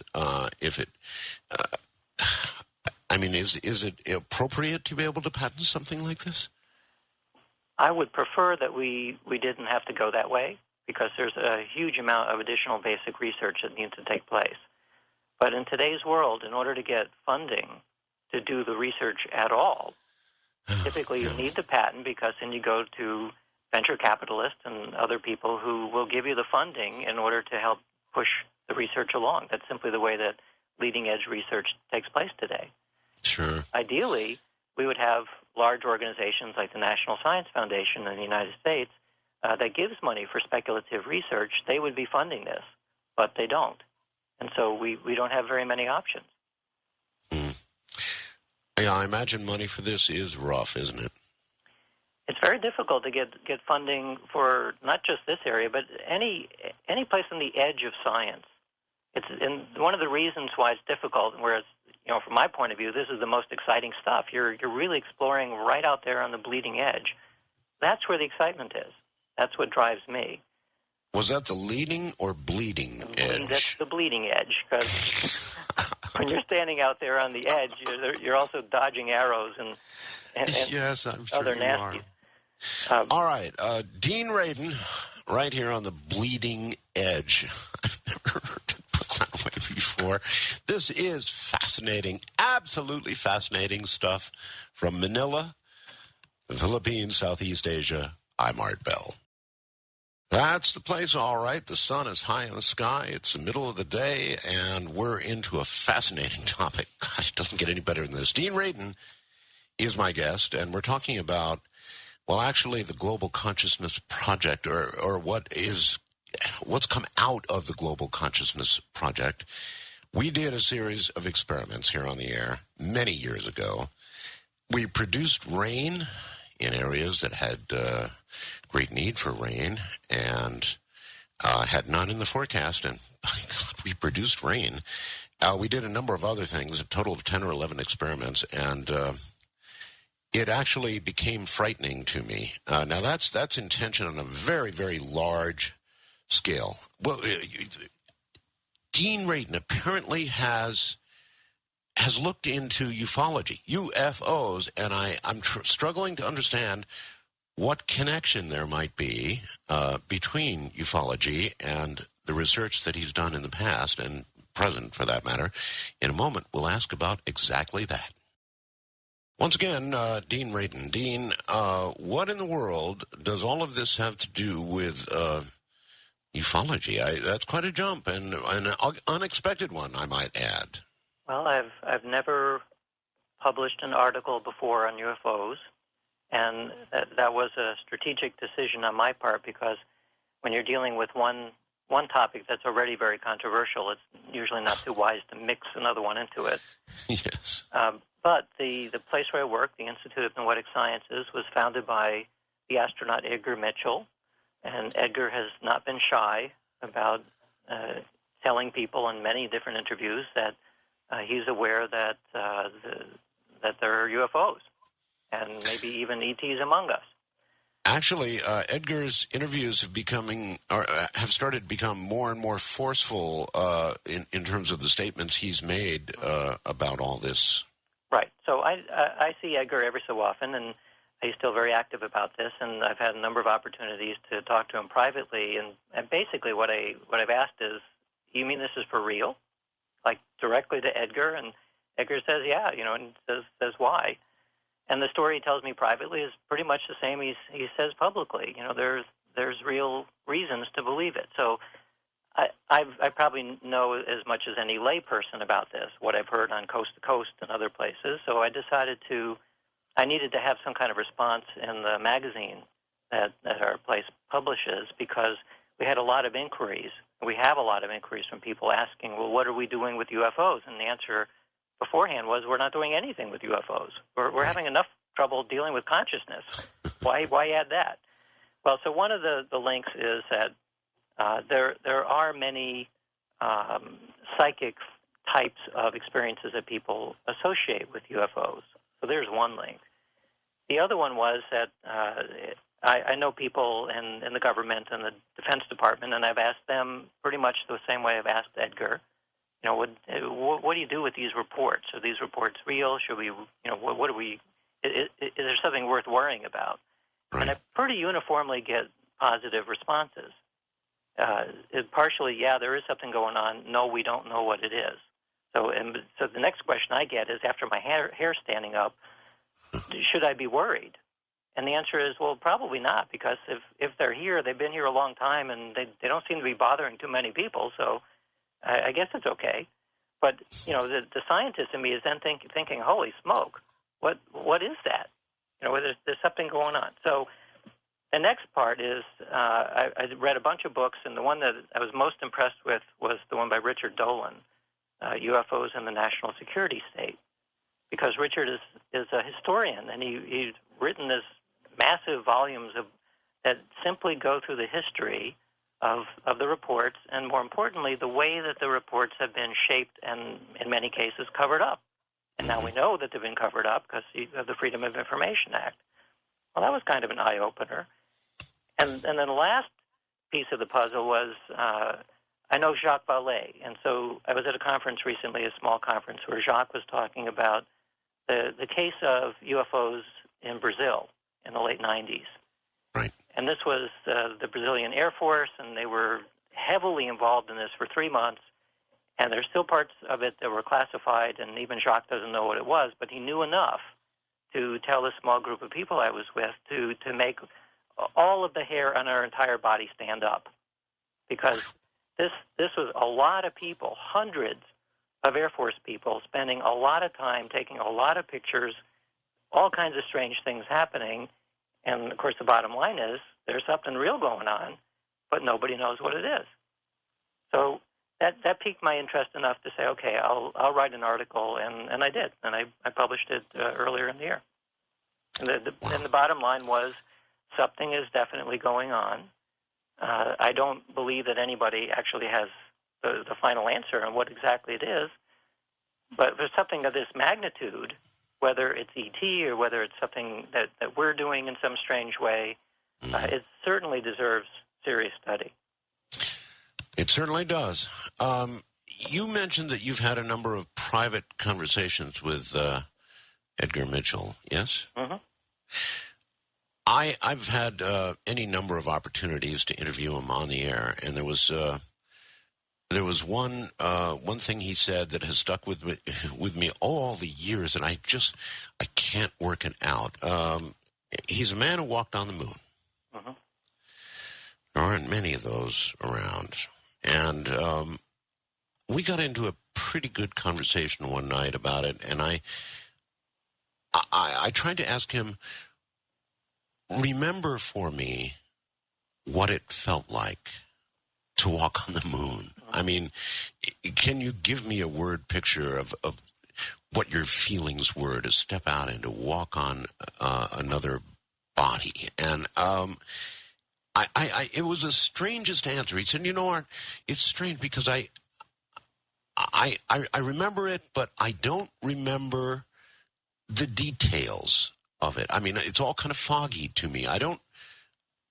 It's hard for me to give you that word picture you're asking for because there's something strange about my memory with regard to the whole thing. And I could never get over that. You would think something of that magnitude would be indelibly, every second of it, imprinted on your memory, and yet it was kind of foggy to him. Mm-hmm. Did you ever touch on that with him? Not specifically, but I think there's a cognitive reason for why that may be so. If you go to a new place, which is where you haven't been before, and which is spectacularly beautiful, for example, right. Oftentimes you'll get a sense that this doesn't even feel real. This can't be happening. You have this kind of a shock effect that goes on, and so you can imagine you spent years training like crazy. And extremely technical stuff with high danger at all times, sure. and now you're there, and you have all this work to do. You're not having a picnic on the moon. He has a lot of things to do, and actually at that point didn't even know if they were going to be able to get off the moon. Mm-hmm. So I'm sure his mind was so preoccupied with simply doing the job that it would be a little bit like asking a fighter pilot landing on an aircraft carrier in high seas, what did it feel like as you were landing with certain death about to occur? And the answer is they have no idea. They do what's necessary. But it was one of those things that, go ahead. On the way back, he suddenly had the first opportunity of actually relaxing a little bit. And that's when he had this big noetic experience. That's mm-hmm. what was a founding experience for our whole institute. When he had the moment to relax and reflect on what he had just done, he had a full-blown mystical experience. And the scientist in him said, what in the world is this? And that was the origin of why we have this institute. Edgar and others who participated back in the days when our country did things like going to the moon, they've all made some intriguing statements. A lot of them have sort of refused to make statements. A lot of them have had troubled lives. I wonder, when I listen to Edgar, as I mentioned to you a few moments ago, his statements have become progressively, as the years have gone on, stronger and stronger and stronger. And I wonder if there is something that he wants to say, something he wants to mention that he really hasn't said yet. Do you have any sense of that? No, I think it's just a matter of impatience. That there really is something going on. Isn't it time finally that we can actually talk about it, rather than having it always shoved out into the fringe? I mean, we can talk about it here in the middle of the night, but where can you go in a mainstream serious dialogue to talk about it in a way that it doesn't end up in the fringe? And we still don't have that, and that's a pity. And of course, it's exactly the same pity for psychic phenomena and lots of other things. But it's just the fabric of society allows certain things to be talked about, and others not. Okay, in the interest of time, moving on. There's something about the link between Alec Guinness, who played the Jedi Knight Obi-Wan Kenobi in Star Wars, and the actor James Dean, and James in his death, Dean's death. Yeah. What about that? Well, I ran across this as part of my research on presentiment, which is an unconscious form of precognition. There are many, many stories about premonitions, and I thought this was a particularly delicious one because the actor Alec Guinness, who played the Jedi Knight, who has special abilities, actually did have a real-life Jedi Knight type of experience many years before he played Obi-Wan Kenobi. And so on YouTube, you can actually search for this. Just look up James Dean, Alec Guinness, and you'll probably get it. But the anecdote was he was being interviewed by someone who said that I heard you had a premonition of the death of James Dean. And the story was that this was back in the 1950s, that by coincidence he ended up having dinner with James Dean, and James Dean had just gotten a present of a fancy foreign sports car. And so he showed it to Alec Guinness, and it was still wrapped up and had a bow on it and stuff. And at that moment, Alec Guinness had this strange experience, and he just said in a far-off way that, I advise you not to get into this sports car, because if you do, 1 week later you will be dead in this sports car. And then, he actually said that aloud? He did. And so James Dean, gave him a funny look, and well, what does that mean? And Alec Guinness sort of snapped out of it and said, well, I don't know where that came from, but there it is. And sure enough, a week later to the day, James Dean was killed in that car. And so the interviewer asked him, and you'll see in the YouTube clip, he asked him, did this ever happen before? And Alec Guinness kind of laughed and said, no, and I'm kind of glad it never did, because it was so strange. So, it's a perfect case of life and fiction sort of merging into each other. It really is, yes. Yeah.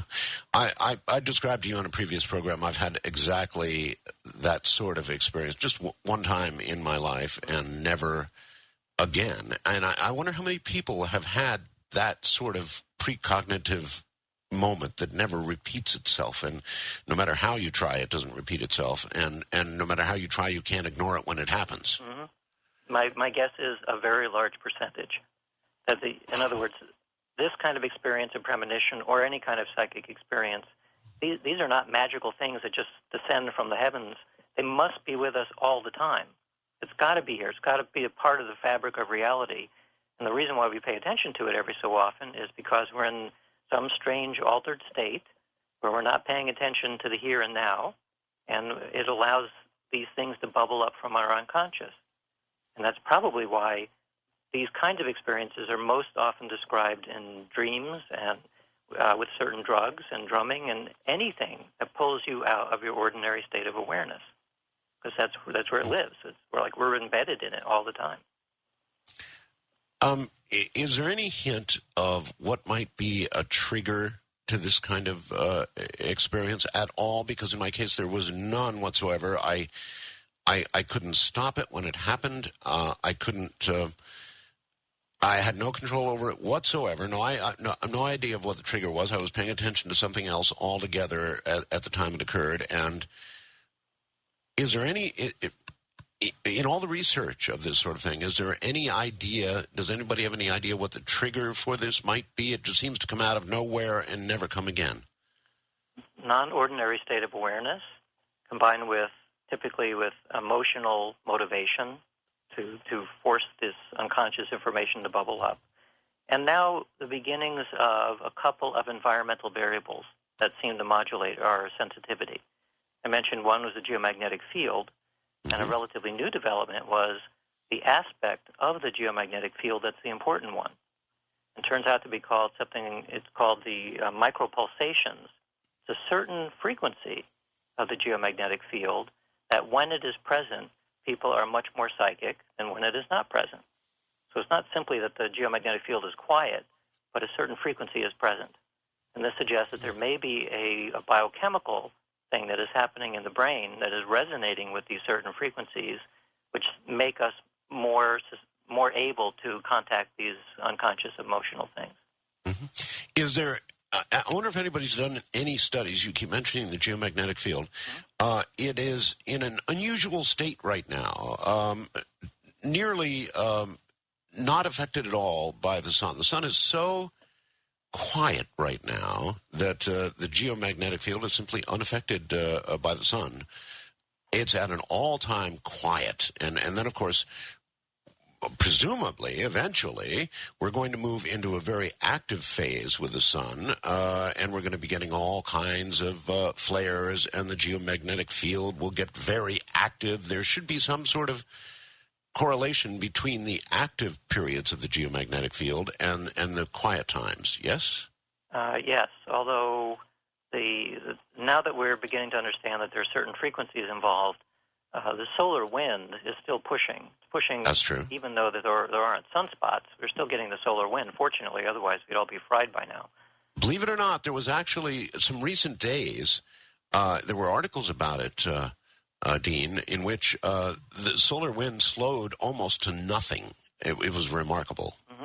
And that's kind of frightening. It is kind of frightening, yes. That doesn't happen very often, and we're so dependent on the solar wind to keep our magnetic shield in place properly. Will it affect human behavior on many scales? And the answer is almost certainly it will, because there's a lot of studies looking at things like accidents and domestic violence and on and on and on that are strongly correlated with changes in the geomagnetic field. So when we start going into a period which has much more active and chaotic field strength, we're probably going to see some interesting things happening. And so then it might be possible to, as was done with the consciousness study, it might be possible to go back and look at the various solar peaks and minimums and try and correlate it with some sort of human activity. I bet that's been done. Yes, and that's what this new initiative called the Global Coherence Initiative is all about. And the Global Consciousness Project was one component of this new, larger initiative.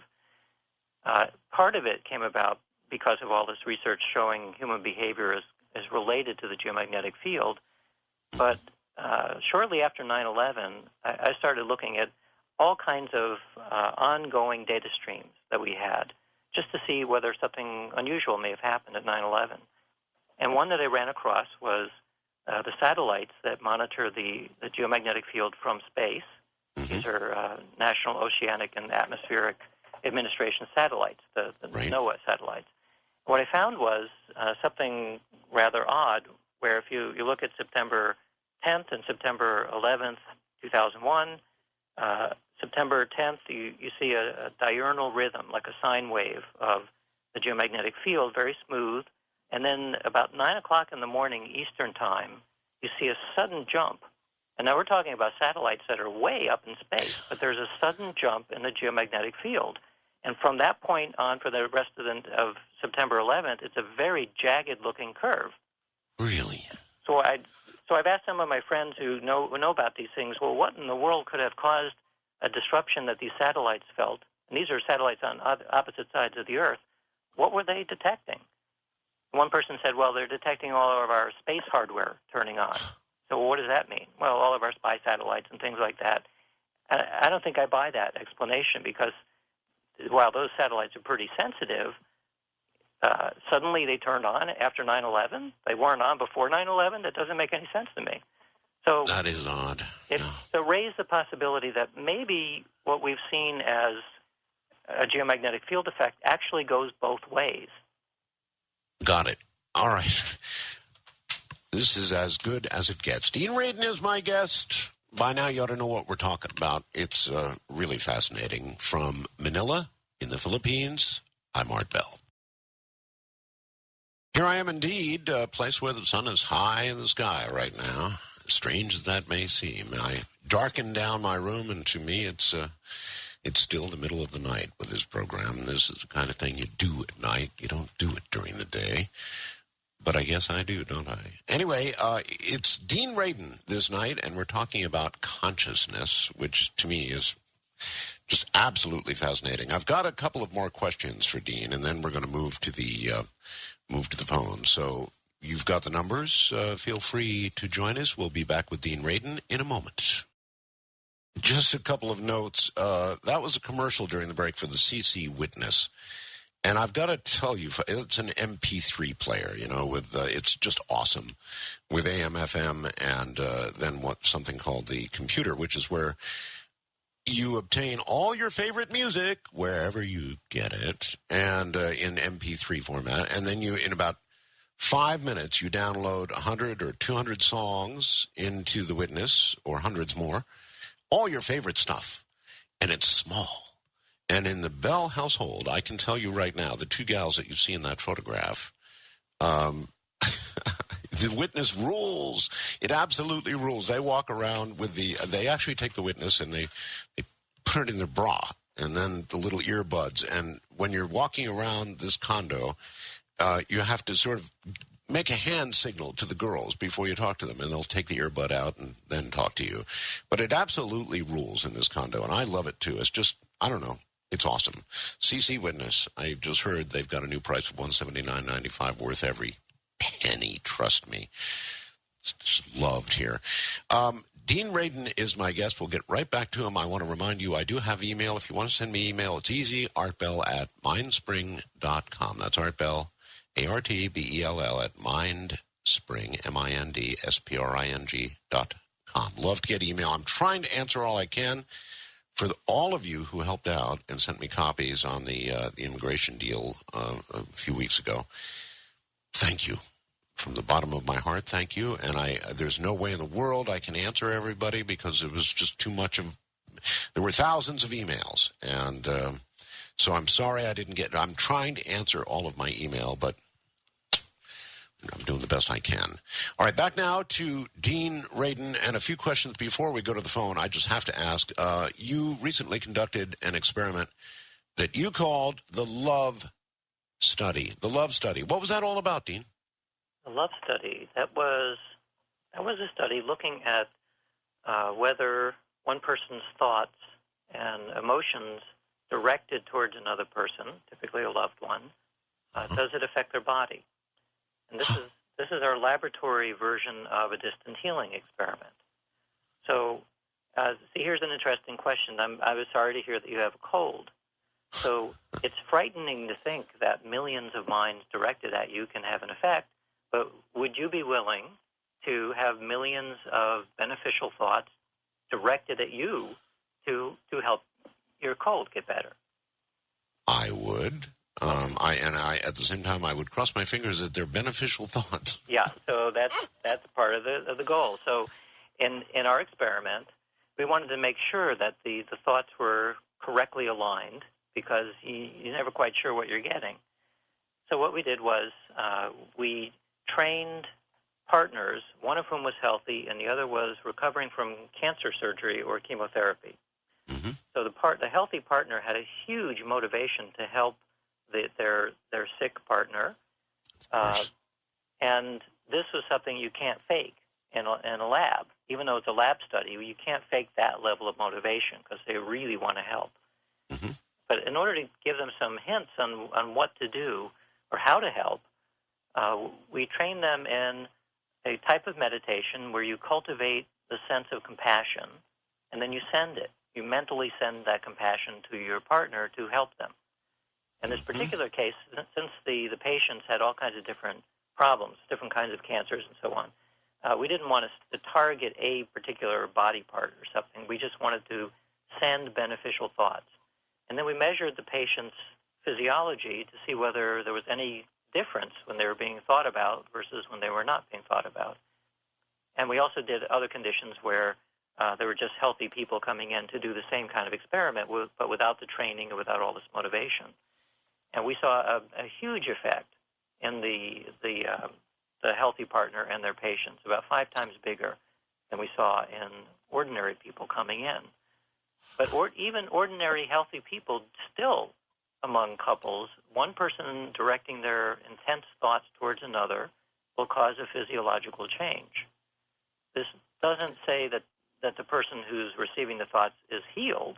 It doesn't say that they're getting a healing response, but it definitely shows that if one person is thinking about you, and typically that you know each other, that your body does respond. So this, so the case. Excuse me, Dean. Did the recipient describe the feeling? In other words, you said there was a big effect. In what way did the recipient describe that effect? Well, most of the time, remember that the protocol is such that at random times, the sending party is told to send, and the receiver party has no idea when this is taking place, and they don't know how long the sending periods are, so they can't be biased by any of that. What they sometimes respond, though, is that they feel that their heartbeat is beginning to increase, or they feel a flush in their face or a flush in their extremities. Gotcha. On 2 occasions, not in this experiment, but a previous experiment similar to this, we had couples come in, a man and a woman, who had just met each other, and they went through the experiment, and afterwards I always debriefed the participants to see how it was for them. And for these 2 couples, they were kind of standoffish. They were sort of hemming and hawing about what it was like. Later, I learned that in this case, they were both, the woman was the receiver, the man was the sender. And for both of these couples, the man was feeling just overwhelming waves of love for this woman that he had just met, and she felt it. She felt waves, both of them described waves of love just saturating them, and both couples ended up getting married as a result. So that's incredible. Yeah. I've got a good friend. I won't mention who it is, so I don't embarrass her, but we're both cat lovers, and I've got 3 cats that have trailed me around the world a couple times now. And she told me that she was taught that she could communicate with her cats by, this sounds kind of crazy, but you know, a cartoon where somebody's saying something in a cartoon, and there's a little bubble above their head, and it describes what they're saying or thinking or whatever. And the way you communicate with a cat is to mentally close your eyes and create this little bubble with what you want to communicate to a cat.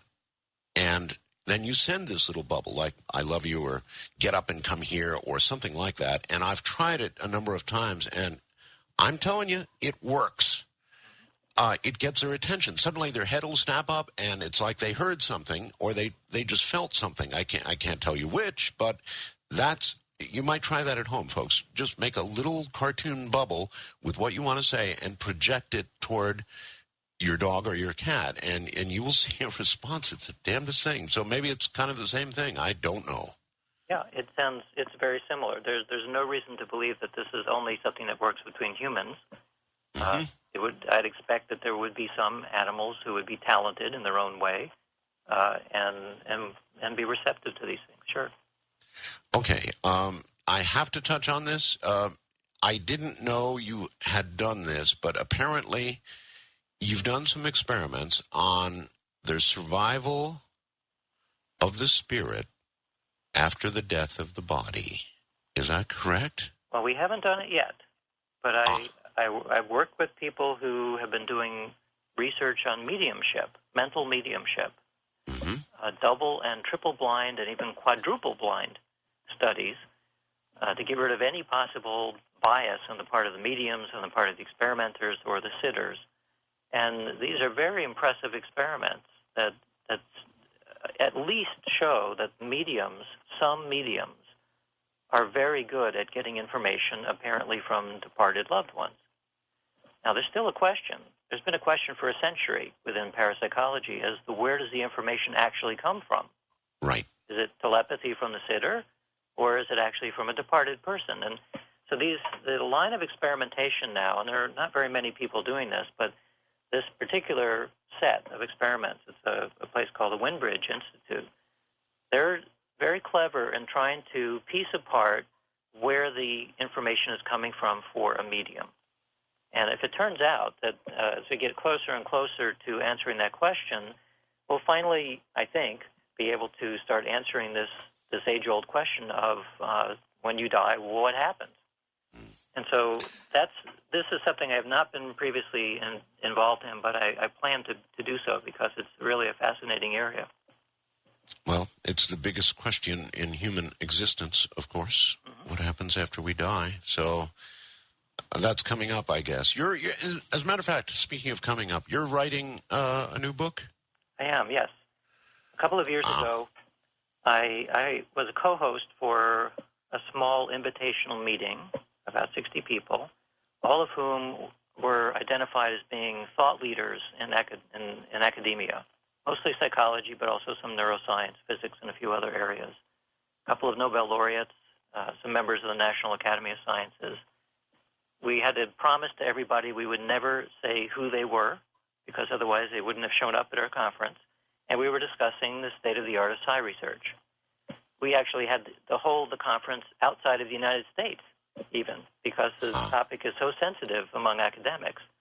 But everyone we asked, all these prominent people, they all immediately said, yeah, I'll go, because we told them who the other people were, and they knew it was a real thing.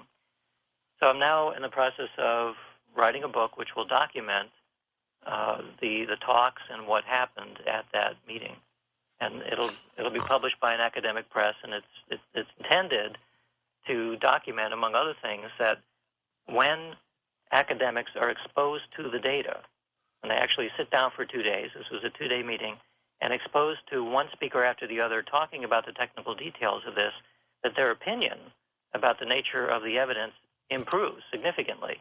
Because what we asked them after each talk was, well, what do you think of the evidence so far after each talk? And it significantly increased. All right, and your book, The Conscious Universe, now out in paperback, I would presume, pretty much across the country, or what's the deal? I believe it's released on June 30th, but of course it can be pre-ordered anywhere. And it's the same book as the hardback, but now it's half the price. All right. And of course, Entangled Mind is still available as well. Okay. And finally, what experiments are you working on right now? There's something about light, right? Right. I'm doing mind-matter interaction experiments where it's not really matter, but light. It's mind-light experiments, 2 types. One type is taking advantage of the simplest way of demonstrating a quantum effect, which uses an optical double-slit system. So you send a beam of light through 2 tiny slits. It creates an interference pattern. And we know that if you gain knowledge, if you observe the system, that it will so-called collapse the wave function and the interference pattern goes away. So I'm using that kind of a setup, only instead of using a detector like your eye to look at the double slit, I'm asking people to use their imagination, to use their mind's eye at a distance to look inside the sealed box, which has the optical apparatus, and see whether the mind's eye can gain information from this quantum system and, as a result, cause it to collapse. Essentially what this is a clairvoyance detector, in a sense, or a remote viewing detector. Yeah, I guess it is. We're asking people to use their non-local aspects of their consciousness to dive into an optical double-slit system and see whether that affects the light. And I've done 100 sessions so far with this experiment, and the answer so far is it appears that it does. That the act of putting your mind in the vicinity of a double slit and trying to gain information about the photons going through the slit makes a measurable difference in terms of what's happening. All right. We've got to turn to the phones. I promised Brad in Syracuse, New York. You're on the air with Dean Radin. Hi. Hi, Dean. Hi, Brad. How you doing? By the way, I've got the C. Crane's Calamity Kit, and our family loves it. It's a great tool to have during a calamity. But my question to you is, I've had instances where I'm disabled and I work part-time, and I try to because I have to be around people. I can't stay home or my mind goes nuts. And I came home one night, and I was in a lot of pain at the end of my shift. I work part-time. And I said to my wife, who was channel surfing, I go, oil can, mimicking the Tin Man in The Wizard of Oz. And she was channel surfing, and she says, you're not going to believe what's on. She flips it back. And at the very same time I said oil can, that's where they were in the movie. I had no idea the movie was on. Another instance I had, I asked the lady that I work with, a very religious lady, if she ever heard of the song Long Black Veil, which Johnny Cash did, and the band did a rendition of it. And she said, I think I did, and I sang the song to her just right there while I was at work. The very next day, her brother-in-law, who plays in a kind of a string band, does the song. And this happens to me all the time. So what I'm asking you, Dean, is there some kind of a slippage that you kind of project things sometimes if you're not really, I'm not consider myself gifted, but this happens to me all the time now for some reason. And as I was sitting here, I was thinking about Art Switch with his antennas in the spark. And I'm thinking, oh, God, I hope his feet aren't wet. So just be careful, Art. I'll take my answer off the line. Thank you very much. Done. Thank you very much. Well, before you answer, Dean, I would say the big question would be with the oil can thing. Well, maybe subconsciously he heard the movie in the background, even if it was just a wisp of it, and it suggested that to him. So how can we know? Go ahead, Dean. Yeah, that's absolutely right. And for anecdotes, for spontaneous events like this, you really don't know. What we can say is that we know that in principle, because of controlled tests, where you're taking these kinds of potential flaws into account and biases, we know that in principle, yes, people can get slippage through time. I've done a long series of experiments, as have my colleagues, to see whether we can feel the future about 3 seconds in advance. And the answer is yes. There are ways of doing experiments now where you can show that unconsciously we can get things that are about to impinge on us, even though there's no ordinary way of knowing that. There's just got to be more done. There's just got to be more done. It seems as though the great body of evidence comes together to just demand that more be done, that more people pay attention to this. And I'm sure you've tried to think of a million different ways to enliven the scientific community in this area. And I just know it's big, Dean, really, really big. I give about 30 talks a year. I write books and articles, and I'm finding that the main way to reach people is simply to talk about it. To like we found in our conference with 60 academics, they just didn't know the data. So the more we present it, and the more we have an opportunity to talk about it, the more people become open to it. That's a very, very good point. And by the way, just suggesting, that people might think good thoughts about my cold may be having an effect. I may actually be feeling something for what it's worth, or either that or it was suggested to me by you that I would feel something. But honestly, I do think I feel something. Who knows about all of this? It's just fascinating stuff. I think someday, in some way, we're going to find out that consciousness, when directed properly, when we really understand it, may be the most powerful force in the universe. From Manila, I'm Art Bell. Perhaps words of love don't do it, but thoughts of love may, as Dean suggested. Dean Radin is my guest, and you really should go and get a copy of The Conscious Universe. It's in paperback now and eminently affordable. If you've been intrigued by what you've heard tonight, and I don't see how you could not be, you're going to want to grab that book and read. We'll We'll be back with Dean Radin and your calls in a moment. I've got a number like I'm about to read you, and I'm not at all surprised. It's from Chris in Pasadena, California, who said, "Hey, Art, I just tried that trick with my cat. I sent, 'I love you, kitty.' I think it woke her up. She perked up like, 'What was that?'" So I guess it's working. I've got a whole bunch of them like that. So it does work. It's a strange little trick, but it works. All right, Dean, if you're ready, we're going back to the phones. All right. Here we go. Seattle, Washington brings Ryan. You're on the air with Dean Radin. Hi. Thanks for taking my call. Yes, sir. I want to bring this back to UFOs a little bit, as complicated as a subject that is. You had mentioned earlier that you have been told things by, or you know Jacques Vallée really well, and at some point you heard stories that made hair raise on the hair on your back raise up. I just wanted to ask you, what happened? What stories did you hear that you can share with us that kind of made you convinced, like most of us, that we are being visited, as Dr. Mitchell says? Why the government is not, why the mass consciousness of folks, most of us don't believe the official line on the UFO question, and why the government hasn't caught on to that, I don't know. But if you could maybe give us one of the stories you heard from what happened in Brazil or something like that, that'd be great. Thank you.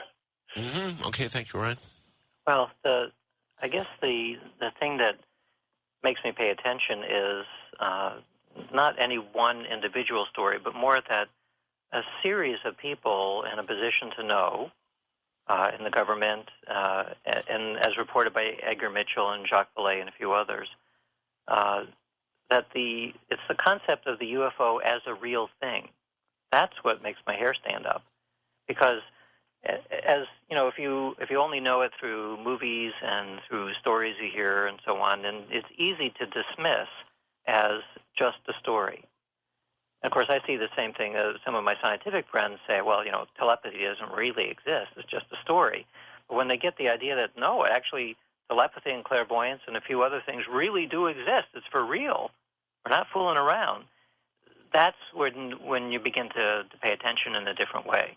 So before I had paid a lot of attention to the UFO literature among people who I consider to be credible, I was able to dismiss the stories as, well, maybe there were mistakes, or maybe it was Venus or something like that. But to have a different sense of, yeah, there really is something, and it's really unknown, and it's really interesting, that's what I was paying attention to. Okay. It's kind of like, I've had two experiences, one with a UFO right above me, and the other, that precognitive experience earlier in my life that I mentioned. There's nothing like having it happen to you in an irrefutable way to make you say to yourself, obviously there is something to all this. Okay, Steve in Dallas, Texas, you're on with Dean Radin. Yeah, hi, Art. It's great to hear your voice and not have them tell me you're in 1996. That's always so frustrating. I had a question about subjective time. Consciousness and time are both kind of basic things. A lot of people say that when they go on a trip and then they come back, that the return voyage seems subjectively to be shorter. And they explain this by, they say, well, you notice the landmarks and you're getting close to home or something. But I think there's more to it than that. Maybe you're, returning into a consciousness well or something. And I could test that by blindfolding my wife and driving her to Fort Worth and back, but we've seen too many Sopranos episodes. I don't think I can convince her. So I'm going to hang up and listen to your answer. Okay. Yeah, it's certainly true that subjectively time can be extended or compressed. The question is, how long is now? How long is the feeling of now? For most people in the ordinary state of awareness, it's about a half a second. You have like a half a second of nowness that's moving along. But that can be extended or compressed And what we've looked at in experiments is if you extended out into the future, you simply imagine that you could extend out, say, 3 to 5 seconds. Are you really there? Are you really in the future, or is it just your imagination? And our experiments show that under the right conditions, you can actually show that your sense of extending through time is real, that you can pick up what's about to occur otherwise in your half a second of now. You can extend that out. So some of the aspects of subjective time are purely psychological, but not all. It appears as though we really do have the capacity to extend out the present. Okay. Off to Salt Lake City. And Joe, you're on with Dean Radin. Good morning. Hey, thanks a lot. First of all, it's an honor to speak to both of you, and it's great to hear your voice, Art, despite the cold or whatever. Dr. Radin, this subject is so amazing and important, I think, when you consider the precarious state we find ourselves in with the environment, with the possible looming specter of nuclear war, the greed, all these things that are going on. I like to think that the majority or mass consciousness of all of us are good people who want to enjoy nature, fall in love, raise families, enjoy music, things like that. So I wanted you to speak about that, maybe what we could do. And another question, one thing that helps me visualize this is that in the evolution of the Earth, if you think about the biosphere, the atmosphere, the ozone layer, the shields, I was hoping you could speak about something, I think it's called the noosphere or the noosphere, something like that. And it's basically evolving right now, and it's this mass consciousness sphere that we're connecting to, and maybe that would help Art understand the locality of it, how he explained about, radio waves can go only so far, so it's kind of a centralized thing. And I'll wait for the answer. Thanks. Okay. Yeah, it was Teilhard de Chardin who came up with this concept of the world as a living, thinking, breathing entity that we're evolving towards, an electronic membrane that covers the world. That was the noosphere. As to what we can do to help, that's where all of these new initiatives are coming from for mass meditations and programs like the Global Consciousness Project to begin to see what the effect of our minds are on the environment and on other people. I suspect, I don't think we have proof of this yet, but I do suspect that one of the reasons for disruption and feelings of chaos in the world is because our minds are disruptive and chaotic. And so it raises the possibility that if it was possible to create moments of very high coherence among lots and lots of people, feelings of love perhaps, that encompass the entire world, everything would become much better. Now, it's not clear to me that it would overnight suddenly change global warming, for example, but it would certainly push it in the right direction, I think. Okay. It certainly needs a push. Tommy in Seattle, you're on the air with Dean Radin. That me? That's you. Okay, my name is Tommy, and I'm from Seattle. I'm listening in on KVI. Dean, I'm 69 years old this summer. I've had 5 alien abductions that I can remember, and I'm up to 40 contacts now by what I believe are alien crew members. And I asked them about telepathy, and they said it was electronic. Okay, you put that aside for a moment and then go to my mother calling my name the moment she died, her living in Detroit and me being in Seattle. And my question to you is, do you think that the human mind is an electronic transmitter and that with the right equipment and technology we can tune into the radio waves of the human mind and use that for long-distance communication? Actually, it's an interesting question in a way. Obviously, when it comes to what we're discussing this morning, as a radio person, I have to believe that there is some medium of transmission. I have no idea what it is, but I don't believe that a particle here and a particle on the other side of the world move in the same way without some kind of communication, albeit one we don't understand, but there's some medium. Do you think we'll ever figure it out, Dean? Well, is it electronic in the way that radio works? Probably not. Is there some form of communication? Probably yes. And so I think I agree with you, Art, that we'll eventually figure out, if we're clever enough, how these connections work. The underlying question, though, is whether the mind and the brain are identical. Are they the same thing? Neuroscientists today suggest that they are. That we're, as Francis Crick put it, we're nothing but a pack of neurons. That's the prevailing opinion. I don't think that's correct, because a pack of neurons, as far as we can tell, wouldn't be able to do clairvoyance, for example, and yet we know clairvoyance is possible. So there may be, the brain may be rethought in some future time as something like a transceiver or a means of receiving consciousness, and consciousness is out there somehow, and it's expressed through the brain. That doesn't tell us what the medium is, how it connects it, what consciousness is, but it would help reframe the discussion from just brain-like stuff into mind and brain stuff.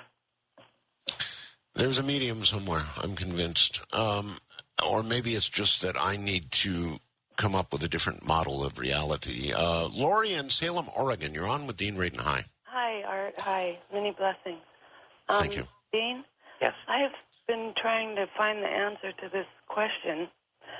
I had full intent consciously sat on my couch to go into my room and go to sleep and go be with my dog, Sadie. She passed away 4 years ago this July. And I went in with, like I said, full intentions, fully conscious, aware of what I wanted to do, went in my bed, went to sleep, right away went with her. But in real life, I could hear the phone ringing. And I did not want to leave my dream. So I ignored it and kept continuing my journey with my dog. The phone's ringing and ringing. Finally, I was able to shut it out. And when I woke up, I remembered the phone ringing. And I kind of got perturbed and walked over to the phone. And who was calling? Pushed the button, and it was my voice saying, "Hello, Sadie." Oh, now that's weird. Yeah. That's really weird. I've been on a major search to find out how is that possible. It is my voice saying, "Hello, Sadie." It's still on my answering machine. I even put it on my 16-track recorder. I'm a musician, so I don't know how or why. I'm looking for an answer. Boy, I'm afraid I can't even begin to give it to you, and I doubt Dean can either, but it's that is fascinating, Dean. Yeah, it's a very interesting event. I mean, it reminds me of what physical mediums claim to be able to do. Spirit photography, electronic voice phenomena, that sort of thing. Right. Sometimes very intense intentions will cause electronic equipment to somehow get it. The information will be impressed somehow. I don't know how many cases are of high credibility, but your case sounds certainly like that. It sounds very interesting. Dean, I wouldn't have suggested this to you otherwise, but, you're going to do some research in this area, so I would say look into EVPs, electronic voice phenomena. It's rather convincing. I wonder if you have ever looked at it, if you know anything about it at all. Yeah, I have looked at it, and of course, you as a radio guy are certainly aware of all of the ways that you can get these messages by artifact. I participated with a person from the UK who wanted to use our electromagnetically shielded room to try an experiment in order to get rid of outside radio waves. Right. And he claimed that he did get messages, even inside the shielded room. We're talking about a solid steel 2,000-pound Faraday cage. I couldn't hear what he was able to hear. So it either means I'm not trained to be able to hear these messages. I mean, they weren't like crystal clear, but he claimed that he could. So I don't know. For me, the jury is still out when it comes to EVP. Okay. Don, Seattle, Washington, you're on with Dean Radin. Good morning. Yes, good morning, Mr. Radin. There was a couple gentlemen who predicted 911. One of the men was assassinated afterwards. I don't know his name, and the other guy was Alex Jones. And they said if there is an outside threat like a bin Laden, we know who to blame. And we know the government wanted to blow up buildings. They wanted to use planes. They claimed that 11 million of us are going to die. And I just want to know how you feel about Alex Jones and this man predicting 911. Okay, well, I wasn't aware he did predict it. And Dean, do you know anything at all about that? Yeah, no, I don't know about Alex Jones or these predictions. Right, got you. Albany, New York, I guess. Michael, you're on the air with Dean Radin. Good morning. Good morning, sir. I listen to you all the time, and it's really interesting. I'd like to ask Dean Radin if, by chance, he has ever used your type of energy healing, much like I do, which is point at a certain storm, like I did with Katrina and Ike, on the television screen, and seeing as how they were going towards Corpus Christi. I didn't want it to go that direction, so I pointed at it, touched the screen, and said a short little redirectional petition to the source, and they immediately turned. Huh. So, okay, let's hold it right there. The large-scale intent experiments, like producing rain or like turning a hurricane or redirecting a hurricane, something of that sort, Dean. Mm-hmm. What do you have to say about that? I mean, for example, the experiments I did, where you produce rain, impossibly produce rain, and you don't do it once, you do it many times. Mm-hmm. Well, you're working on a kind of a strange system anyway, the weather system. Does it make sense that intent, strong intent, can affect such systems? Well, if you believe in chaos theory, and I think we can, then the flapping of a butterfly's wings will eventually create a hurricane. You know, right. In other words, a very, very tiny initial effect can have a huge outcome. Yes. And there's this huge, long history of shamanism, which much of which had to do with creating rain or getting rid of rain. Mm-hmm. The question then is, can we do this under a systematic scientific way? I know plenty of people who talk about these kinds of things, of directing hurricanes here and changing the weather and so on, but I don't know of very many systematic studies to be able to rule out all of the other possible variables. So I would say this is yet another area that deserves some serious study, but I don't think at least I'm not aware of any publications yet on that topic.